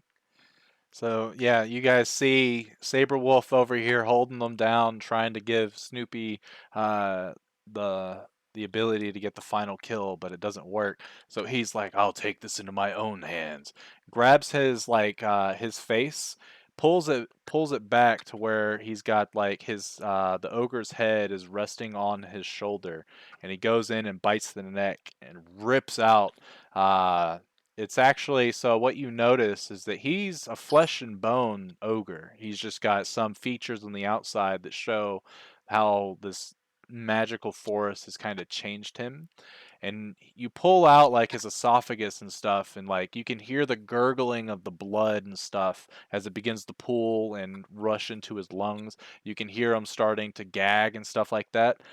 So as you pull out parts of his esophagus and his trachea, you go in and you start biting even more, and you thrash, and you can just feel his limbs go limp. And then you throw him down, you put your foot on his chest, and you let out a nice howl. And Snoopy's like, "Oh, oh, oh, oh, oh." I'm a You hound hear, you hear coming from the head. Drat! That was supposed to work. You all haven't seen the last of me. I will allow Saberwolf and Snoopy an attack of opportunity on the pixie as it uses this as a chance to flee. Okay. Oh, bite the shit out of her. With your powers combined, how do you want to do this? Can I just want to stab it and skewer it and lift up my rapier and have it slide all the way down to the hilt. Then Hey, I'll but- go over to Vikavor and drop it as it slides down and at his feet. Or you stabbed and skewered it and then lifted it up to me and I hit it like a baseball bat. Or how about I stab it and I put it in your mouth and you eat it? Well, All right. I could light a campfire first. We could cook it. Yeah, I guess All right. We have to be civilized. I was kind of hoping you guys would each grab each end of her and just do like a wishbone type deal. So who won? Oh, nice. Oh. Or pull the wings off of it. Yeah. Brady, you can choose any of those things and I'll be delighted. Okay, cool. So as she starts to fly away, she's flying towards the east. Saberwolf, with his big ass fingers, goes in and grabs her left leg, and she kind of like stops, and she's like, "What the heck?" Snoopy, with his spectral hand, grabs the right leg, and then you guys just start to pull, and she's like, "Ah!" Or hold on. And she just rips in two. Because he rolled a 15 and you rolled a 14, Saberwolf has the bigger end. It looks like I got the wishbone. Oh, I'm gonna start eating it. Yeah. Yeah. No, you know what? I'm gonna take Eat it. the I'm gonna compressor. take my half and go drop it at Victor's feet, wagging my tail. So Alright, you now notice also real quick, you notice the vortexes all kind of come to the middle, and they all subside. And after that, you see Saberwolf. You notice those eyes poke out again, and this time it's met with you see this little torrent of water form a geyser that sort of lifts this tiny ass frog-looking creature out of the water. And this Oh shit! thing Can you click pops on that out. again? Yes. And at this tiny ass little frog thing, you can see these sort of watery wings that it has, and it kind of looks towards all of you and goes, "We would like to thank you for dealing with the pixie. Something happened through the night where we were essentially forced against our will to harm you and that marvelous creature that you protect. We mean no harm to you and would wish to respectfully be left alone. We apologize, and as a token of our gratitude for freeing us from that pixie, here." You see this frog creature dive under the water.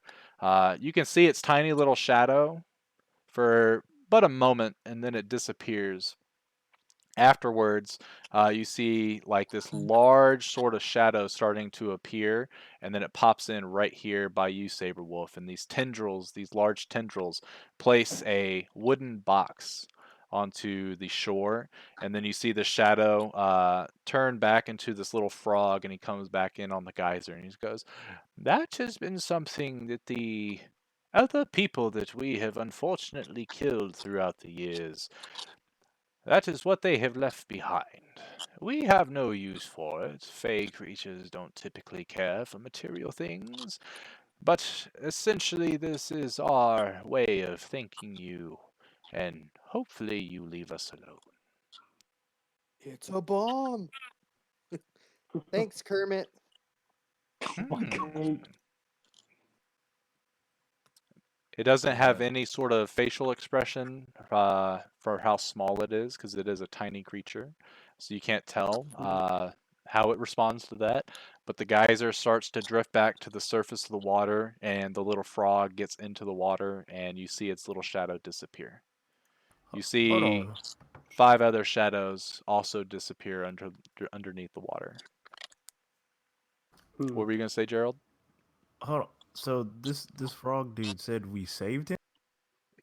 Mm-hmm. Yep. Well, guys, looks like I was in the right the whole time. Hold on, but he just tried to kill us. Hold on. What? That doesn't make any sense. He was under some sort of spell from the pixie. That's why he's glad Yeah. that he killed her. Oh, he said that. Okay. Yeah. Okay, because So I was like about to shoot it before it left. But okay, The never fire mind. spreads. yep. It spread There's again. fire. Yeah. All right. Well, I think the biggest thing we need to learn from all this is that our actions don't have bad consequences. When in doubt, fireball. Okay. I'm gonna go You up to the you water's hear from the edge. clouds. You hear from the clouds a laughter. What'd you say, Snoop? I want to go up to the water's edge and say, "Hey, Mr. Frog, can you put out this fire?"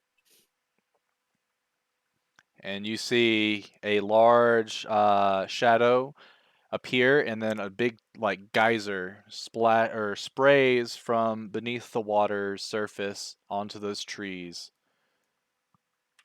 And then you hear a voice as one of the little tendrils comes up, and it looks like it actually takes on the form of Kermit the Frog, his face anyway, and goes, "In all honesty, we forgot about that. Thank you for helping us preserve our forest.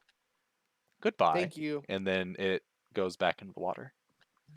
And Sweet. as that goes on, I shrink back to my normal size. Okay. Okay. Can I go? Oh, can I go over here to this ogre guy and loot his body? Sure. I mean, And he had can a I? loin. Go ahead. And I was gonna check that box too. I would like to also check We the just box. forget the fucking box. Yeah. That would be hilarious, honestly. So as you look over the body of the ogre Vikavor, go ahead and roll me investigation. And then Saberwolf and Balrin, both of you can roll. Actually, you don't need to roll anything. It's a box. As you guys pop open the box, you see a bunch of like shiny things. You also see a bunch of like moss encrusted things as well. But it looks to be a hefty amount of gold, silver, a couple gems and stuff like that as well. Let's see. There's another Money, thing money, I money, wanted to do. money.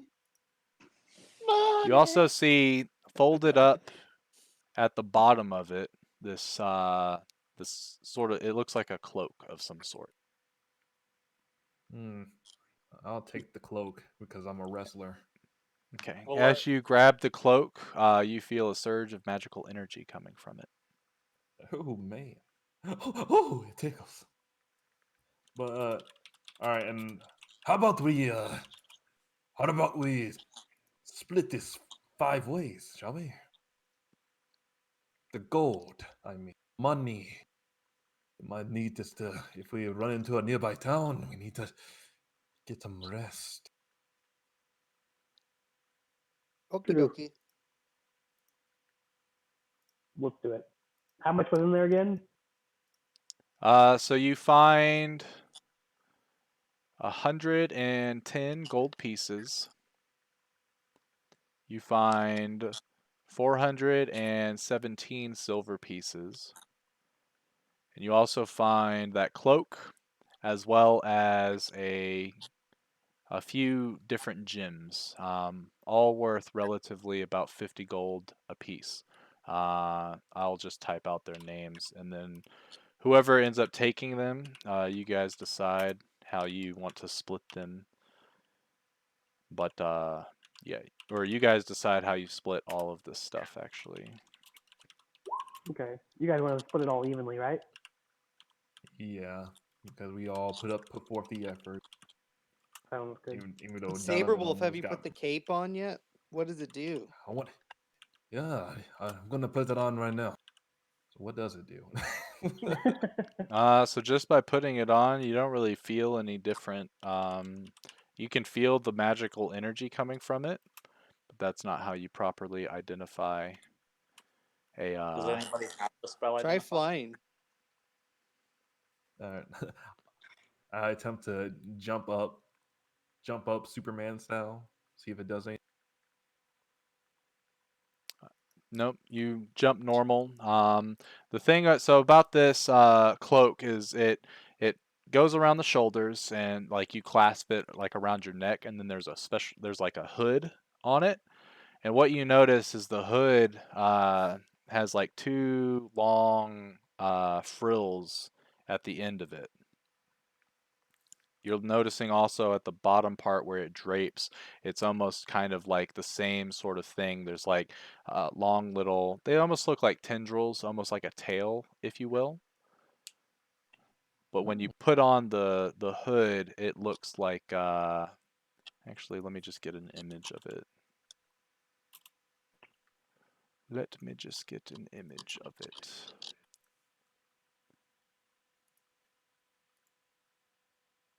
Copy image. Can I just, no, can't. Damn.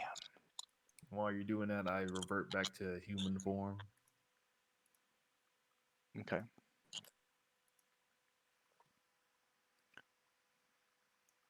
Hey, so All how's this right. dragon boy doing too? So the dragon's kind of like looking at you guys. It doesn't look like it was hurt in any way, shape, or form.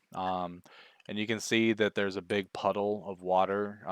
As it, you can tell that it's sort of compressing its wings, trying to squeeze out all of the water. Oh, that's what it looks like. The cloak.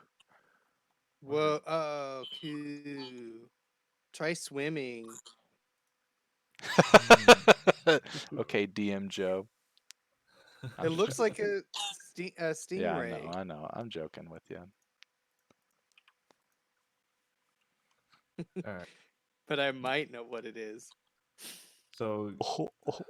so I'm wondering, do any of you have arcane knowledge at all? I mean, I raise my arcane hand. I do. If I chose my spells, possibly. Snoopy, don't you mean your arcanine hand? Oh shit! Oh, take Oh. inspiration, boy. I'm just joking. No And inspiration then I for breathe that. fire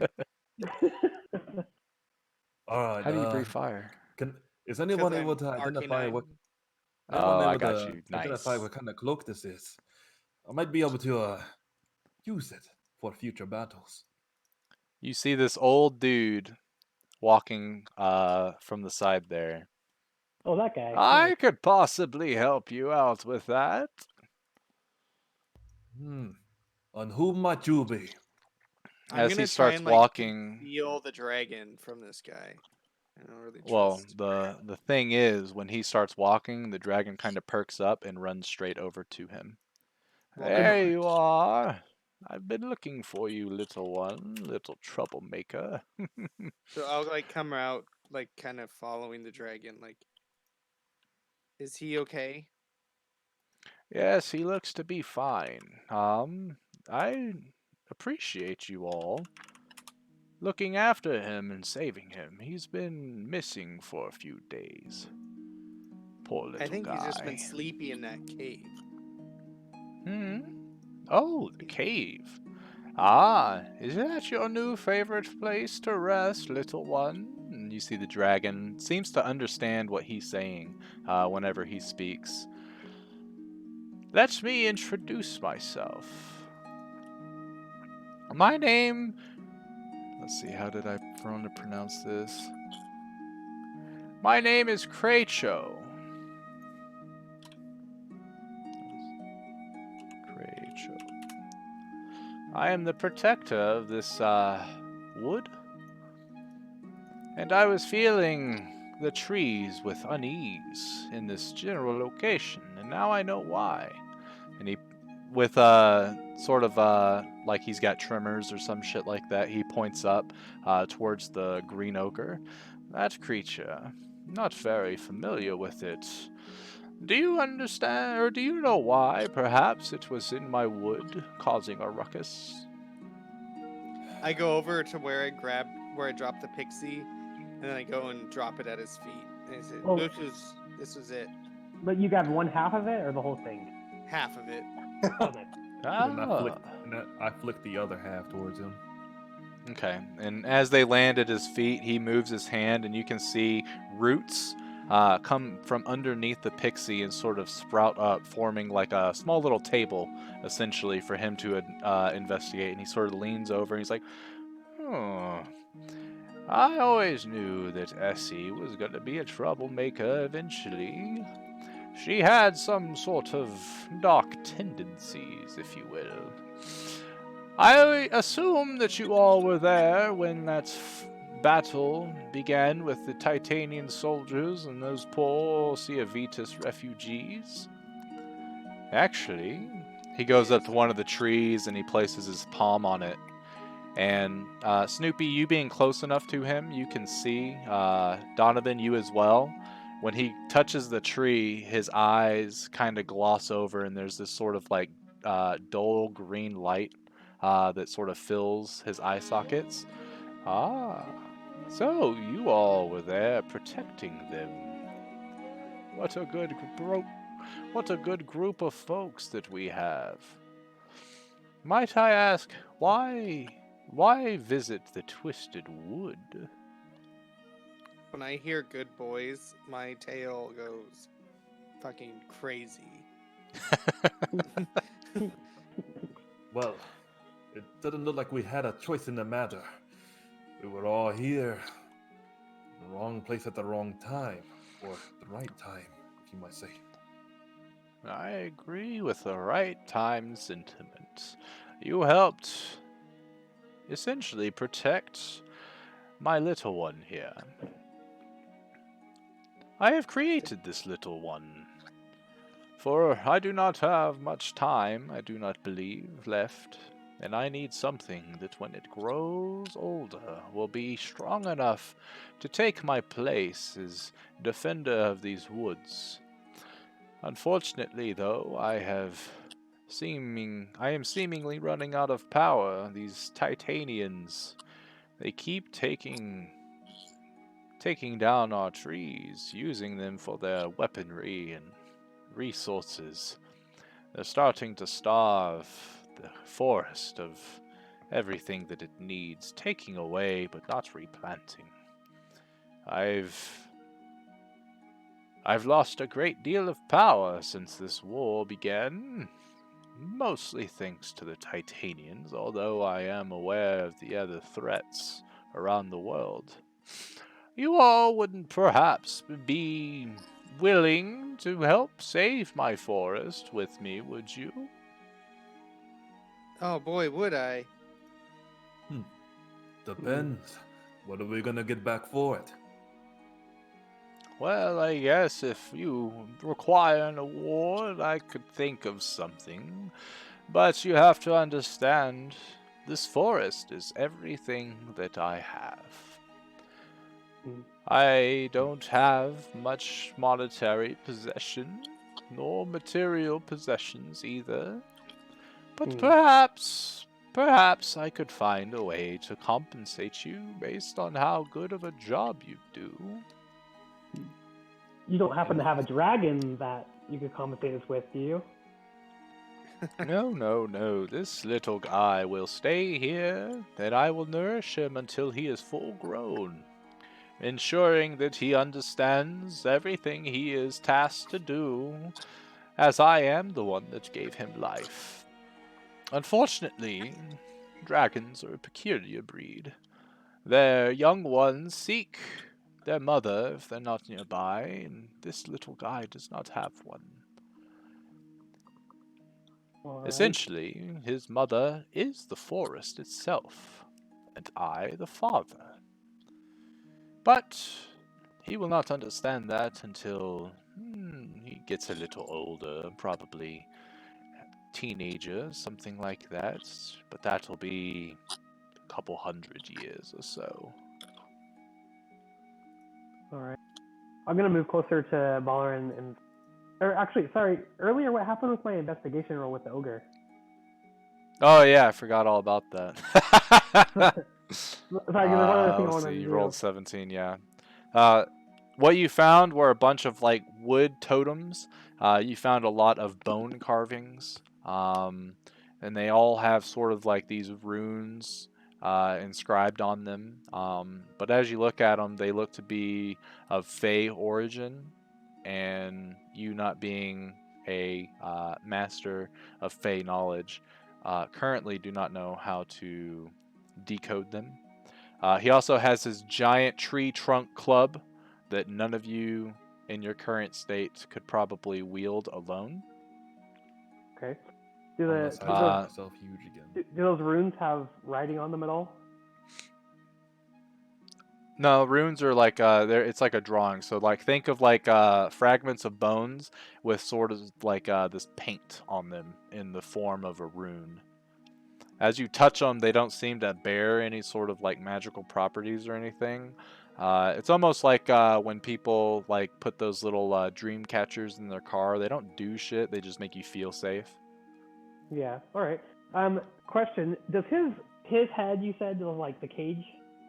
It was like it's made of wood, right? Correct. Yeah, it's like this thorny wood that made a cage, but you can see at the top of it, it was currently open, allowing that pixie to come and go as she pleased. All right. But there, is it all thorny, or is there any pieces that aren't? It's not. It's not all thorny. It sounds to me like you're trying to take it. Yeah, I want to break a piece of his head off a little bit for it'll serve a purpose later. Okay. You have the tools necessary to do so. So you guys watch Vikavor as he's looking over this ogre. He grabs a part of the ogre's like crown, and he able to snap it. It takes a pretty good amount of strength to do so, but you can put put in your inventory half of a thorny crown. All right. That's sort That of should. It's kind of like when a serial killer takes a trophy. No, I'm just kidding. You all heard it But not first. really. Who's already got all those dead pixies? Yeah. Hey, So hey, I put that in my items. I write item name half of thorny crowns. Crown. Correct, yeah. That'd be What, fine. what do I add? What's what the would I weight do of it? about? Don't worry about weight and stuff. The way I do weight and encumbrance in this game is if it seems like you should be able to carry some of the stuff, I'm not worried about how much it weighs or what your strength score is and stuff like that. But when you're like Jeffrey trying to put a whole desk into your bag of holding, things gotta stop at some point in time. So if it Alright. seems reasonable for you to be able to carry this little thorny crown, then it is fine. Alright, so But what if you should try I to do take about? that log, that's when you'll end up having like encumbrance come into play because that shit's heavy. What should I do Sure. about this cloak? Like, what should I put it as? Put it as magic cloak or cloak? something? Question mark? Question mark? Question mark? Yeah. Until you identify it. Which, if you're not familiar with the identification rules, you can spend an entire short rest only focusing on the magic item to figure out what it is. And in order to attune to magic items, if they require an attunement, it takes a long rest to do so. Okay. So I guess since we have this guy here, I walk towards Snoopy, the Guardian, and Donovan.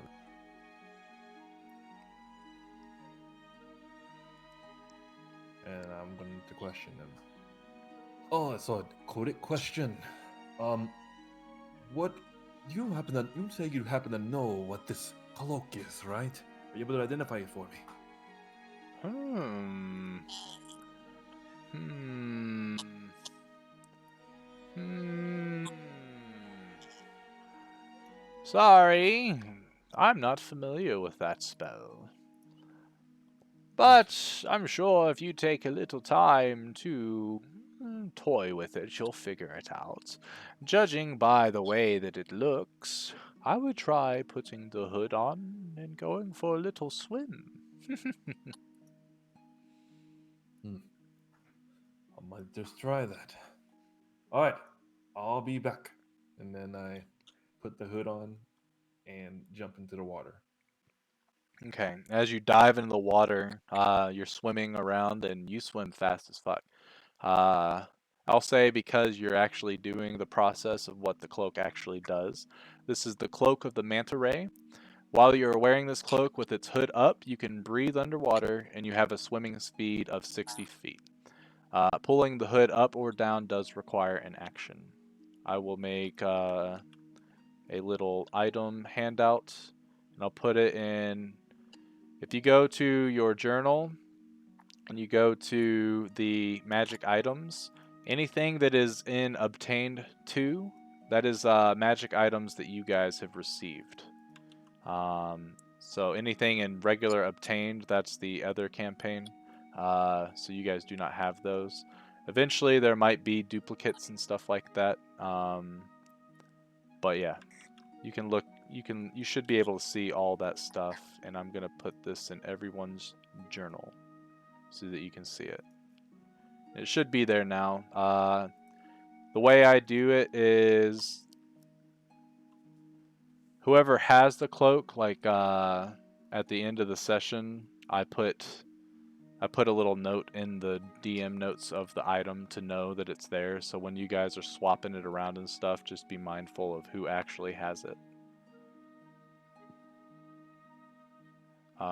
But yeah, this doesn't require attunement, so you would be able to pass off the cloak to other people, and they would be able to use it just out of the blue, or I guess out of the box. It's it's plug and play, we'll say.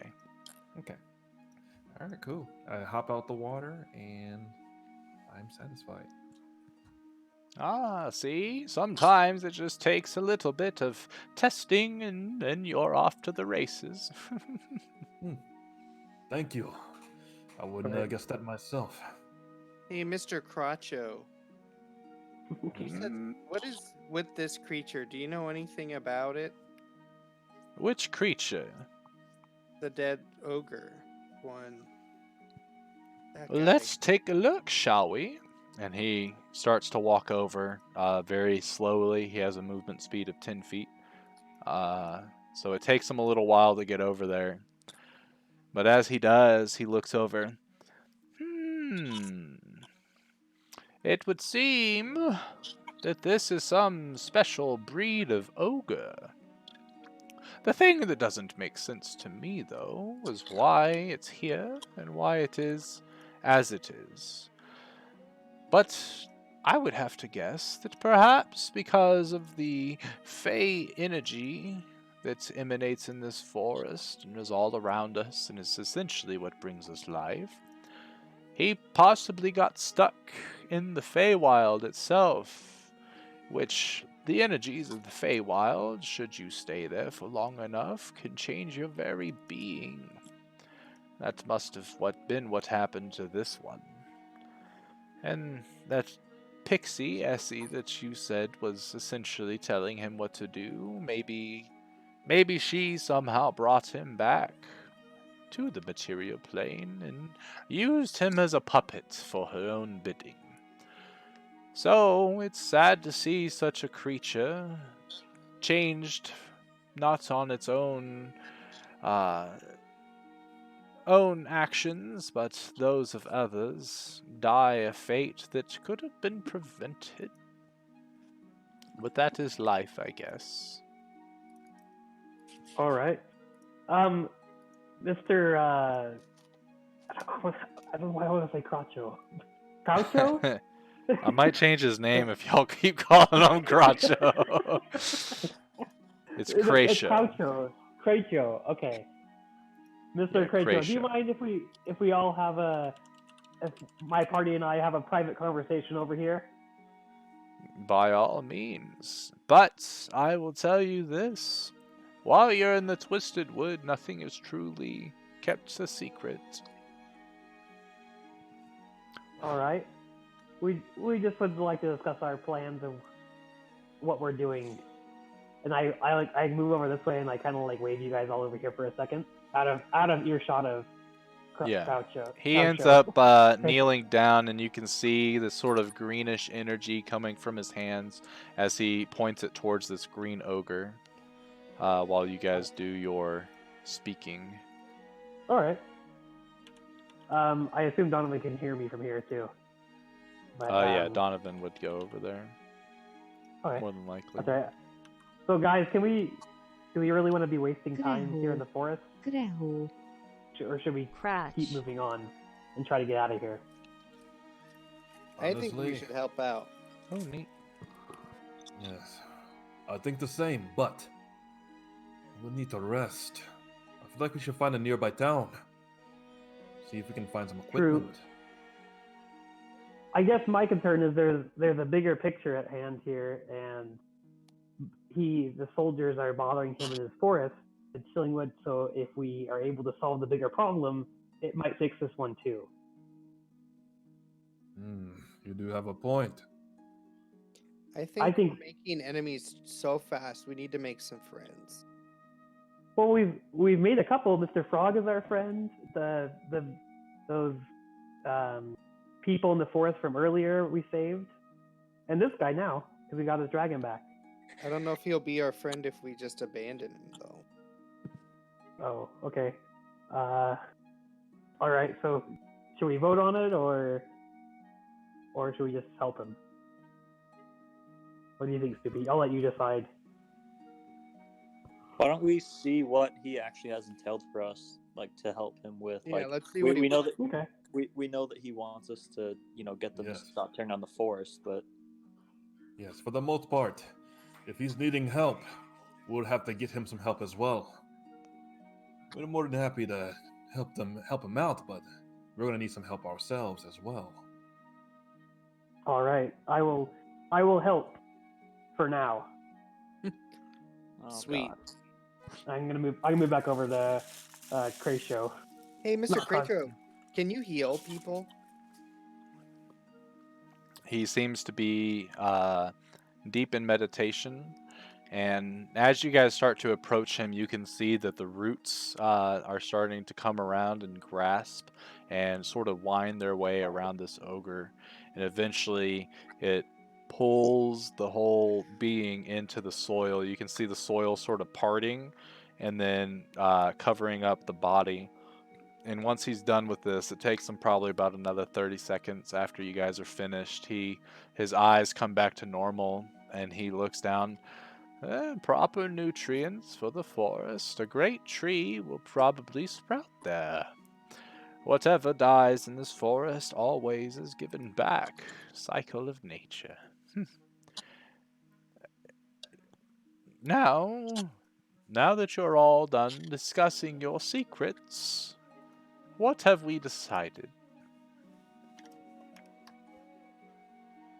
I'm not opposed to helping, but the thing is, shouldn't you need more than just us to help you with your protection of the forest, right? Probably so. But as much help as I can get, as not many people come wandering into the Twisted Wood. And some of the denizens of the Twisted Wood are beyond helping me due to lack of interest or because they have been fleeing back to their home of the Feywild. Before the war, this wood was a sprawling place of flora and fauna, and now they are starting with their industry to take it all away. Slowly, almost like a like a cancer of sorts. I fear that the Titanian Empire is far worse than any of the other ones that are on this land. And regardless, if we don't deal with them now, we'll have to deal with them later. Indeed. Well, do you know of any nearby towns we can visit? We might need to rearm. We've taken a beating. Of course, and in fact, because of your help, I wouldn't mind showing you the way myself.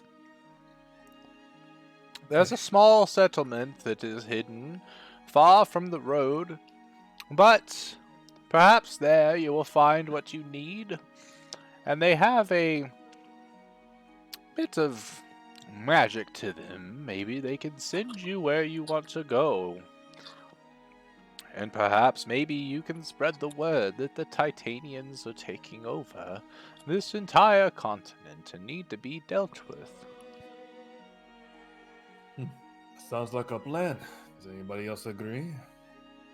Sounds good. Sounds good to me. Works. All right. I guess we're going to head to that town. And I promise, we will be back. I have my word. Very good to hear. Many people have made promises to me before and have fallen short of them. But after seeing what you all were capable of, and as he's saying this, you see him grab his staff and he starts to pull himself up very slowly. I feel that I have found great allies. Now, to make this a little simpler, he takes his staff and he clicks it onto the ground. And when he does that, bloop, he first moves away from you guys quite a ways, and he holds up his hand as do not be afraid. It is just the process of things. And he turns into a much larger version of the baby dragon you see in front of you. And as his form changes, you can see it. He clicks his staff, and his eyes go completely green. His nose and chin start to become more pointed. You can see these sort of large tree like limbs starting to poke out of his the top of his head and curl in horns. You can see his neck start to grow larger, his arms sprawl out with wings attached. He gets all this like leafy greenage, mossy, you know, instead of like leathery, flappy wings, it's like moss and stuff like that. But he turns into essentially what he expects this little baby version to turn into as well. And he speaks to you in the same tone. To make this a little bit faster, how about you all hop on? Unless, of course, you're scared of heights, and I do not mind walking. It's good for my joints. Before he like even stopped talking, I blinked up onto his shoulders. All right. And I do a high jump and end up throwing myself on top of him. Oh, I'm gonna blink back down, and I'm gonna like try and blink someone up, like I was talking about. Okay. Oh, by the way, did anybody happen to grab those jewels that were in that box? I was say we should split that up real quick before we head out. If I you was guys want to thinking, discuss that, I'm going to go use the bathroom real fast. So you guys talk about who gets what and then just add it to your sheets. okay. All right, so what? It was 110 gold, and then 417 silver, right? And then gold, so we're gonna have to split that up. Hold on. So that's basically 40 gold. So we have 150 gold plus 6 stones worth 50. So 150. So that's 300 gold, right? Yeah. Plus 150. So 450 divided by 5.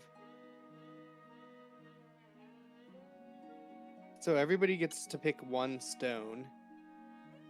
And then someone's going to get the silver. Someone's going to get a stone. Yeah, I'll grab the quartz then, I guess. I'll take the bloodstone. What are the last two ones? Do they have any known abilities or no? No, they're just valuable stones. I'll take the Star Rose quartz. All right, I'll take the sardonyx. So Gerald- we manually add those in to our. Yeah. Gerald, Item. take the carnelian.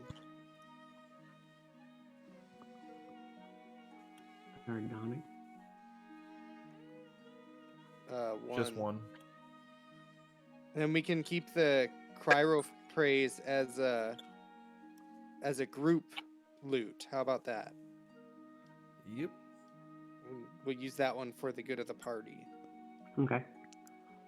And I'm just wearing the Someone cloak. can. I'll make a handout. How about that? I'll make a handout and I'll put it in the players thing.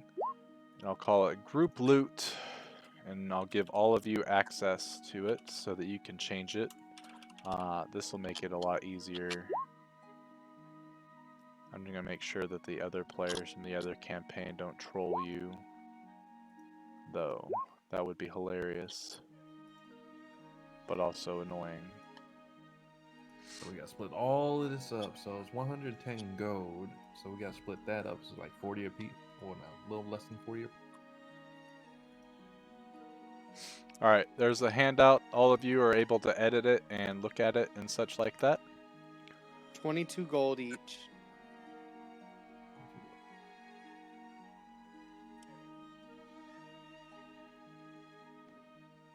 $22 each. Mm-hmm. And then the way that we do that is we just click on the gold number and add 22 in there, right? Yeah. Okay. I have to I come up with those numbers. I don't press plus 22, right? Correct. You have to add Yeah. them. Okay. And Brady, you said 417, right? Correct. That's 83 gold for everybody. I mean 83 silver.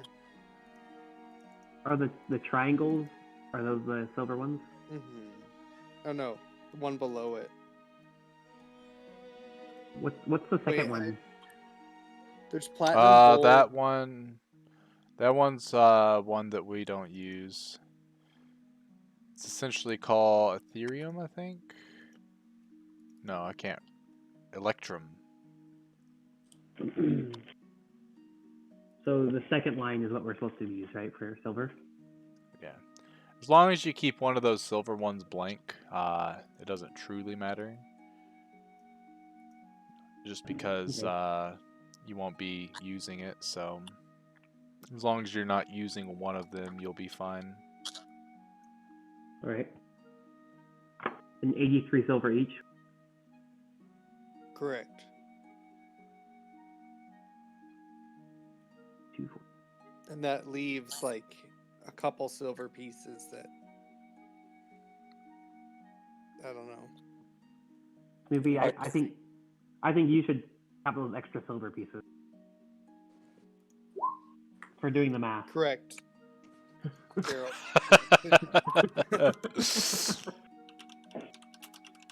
For doing like the a- math. I'll do the two extra silver go to me. Very good. What was the other gem that we were saying was for the group? The long C one at the end. Cry. Alright, I'll go ahead and put that in. The one that nobody could pronounce, so nobody picked it. Yep. Sounds about right.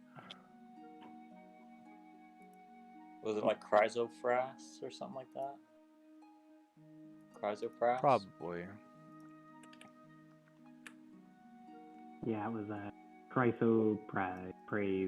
I don't know. So perhaps. Alright. I'm gonna Vicavar's gonna limp over a little bit closer to the dragon. And he's gonna talk up to Snoopy. Snoopy, do you think you could blink me up there? I hope so. I'm gonna try. Let's do it. Yeah. You try and it does not work as intended. Snoopy grabs onto you, and essentially like just touching you. And as he blinks away, he looks to his side, and you are no longer there. And he looks down, and you're still kind of standing there, like, oh dang. I kind of thought so. Okay. I limp closer to the dragon and pull myself up barely on top of the dragon. And he helps you. He uses one of his wings to sort of give you a little nudge and a boost. Maybe someday I'll find something that allows me to teleport people, but who knows? That's alright, Snoopy.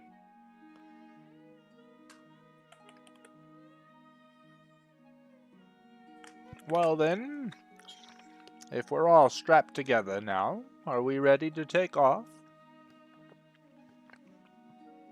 Right on the face. That's good. I'll do okay. Oops. If you could, please keep your hands and feet within reach of the roots and such on my back at all times during the flight. If in the unforeseen future we are to have to make a quick landing, please resort to putting on your little breathing bags nestled underneath the roots that you currently sit on. Put yours on before you put on and aid other people, as you got to make sure that you pull the strap to let the flow of oxygen come from the mushroom cap. In another unlikely event that we have engine failure from one of my wings, do not panic. There are plenty of parachutes for everyone. Well, almost everyone, but we'll get to that later. Hold on tight! You can see him sort of like step back a little bit, and he takes a couple gallops, and then he jumps up and starts flapping his wings, and then you guys are starting to ascend above the treetops. As you get up there, he starts to climb altitude, probably a couple hundred feet above the canopy of the trees. And as you look around, you can see, as far as your eye can see, just straight forest. There's like, it's almost never ending. And he starts to fly, and his head turns around to look at you. What do you all think? It's a lovely place when you're not on the ground floor being killed by pixies, hmm? I thought it was great down there too. I'm just taking in the air and enjoying my newfound cloak, just letting it wave in the wind. That looks good on you. I don't think I caught any of your names. Well, I am I go by the name Saberwolf. Interesting. Are you in your human form, Saberwolf? Yeah, I am.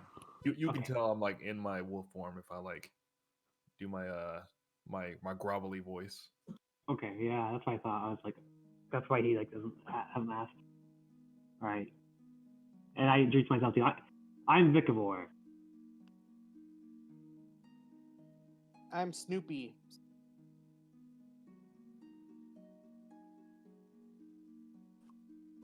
I'm Ballren. And that's Donovan. Yeah, over here doing Yeah. AOL sounds. He said he's got a roll, so it kind of looks since you were the first to speak to him, Saberwolf. So, how much of these fellows do you know?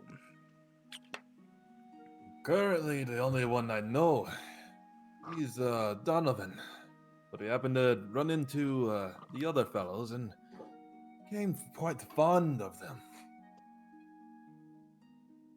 Do they understand your condition? It's a lot. I haven't explained it yet, but I'm sure they have the idea.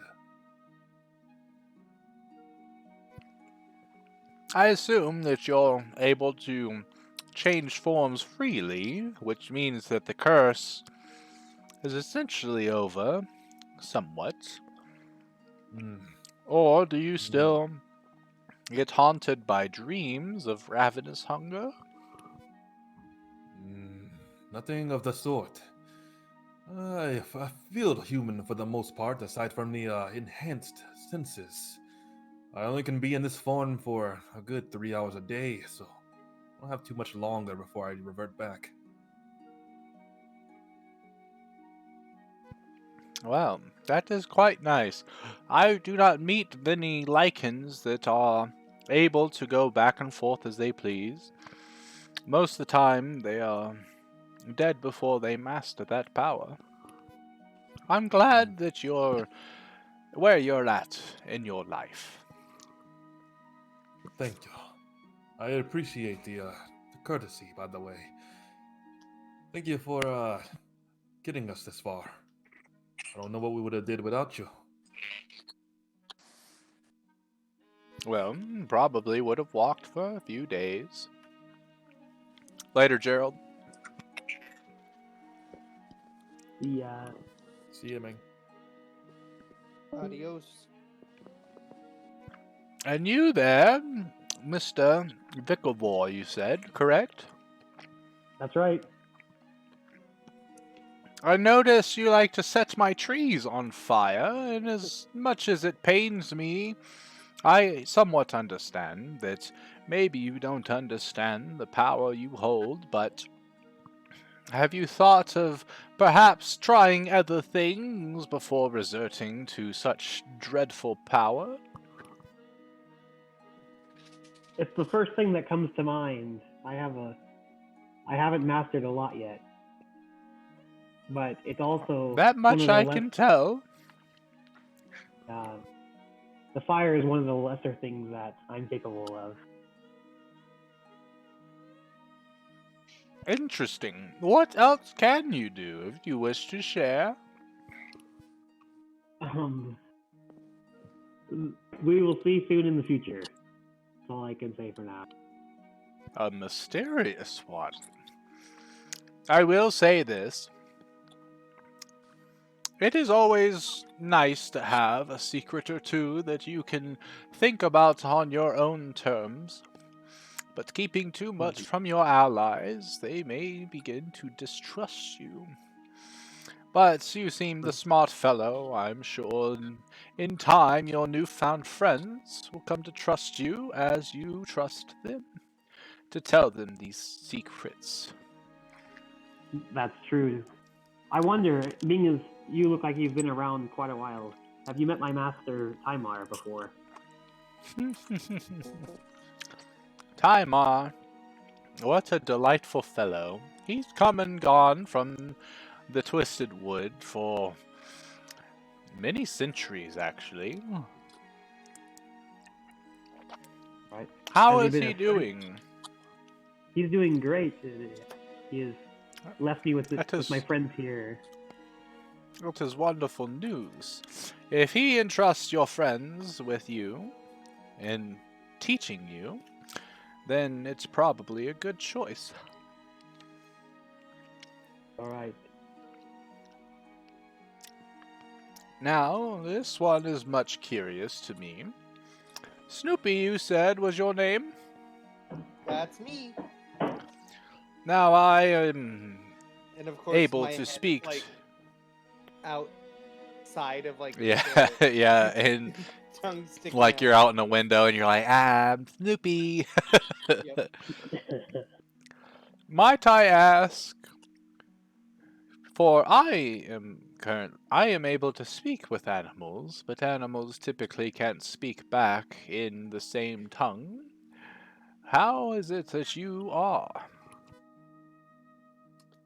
My master, he was a really powerful in the arcane arts, and he must have liked me a lot because he gave me this sentience and intellect, and gave me this ability to speak. He awakened me. I Yes. don't know too much about him or my past, but I'm just trying to be a good boy. Hopefully, I Well, figure it out sometime. the thing about the arcane is there's always a way to find. Oh shit. What was that? I think it came from Swaff. It scared me. What? So I heard something coming from your mic. It sounded like a robot, but I wasn't sure. That's probably my shitty connection. Yeah, it definitely is you roboting. That's what it is. Outstanding. Is that why you picked Warforged? No.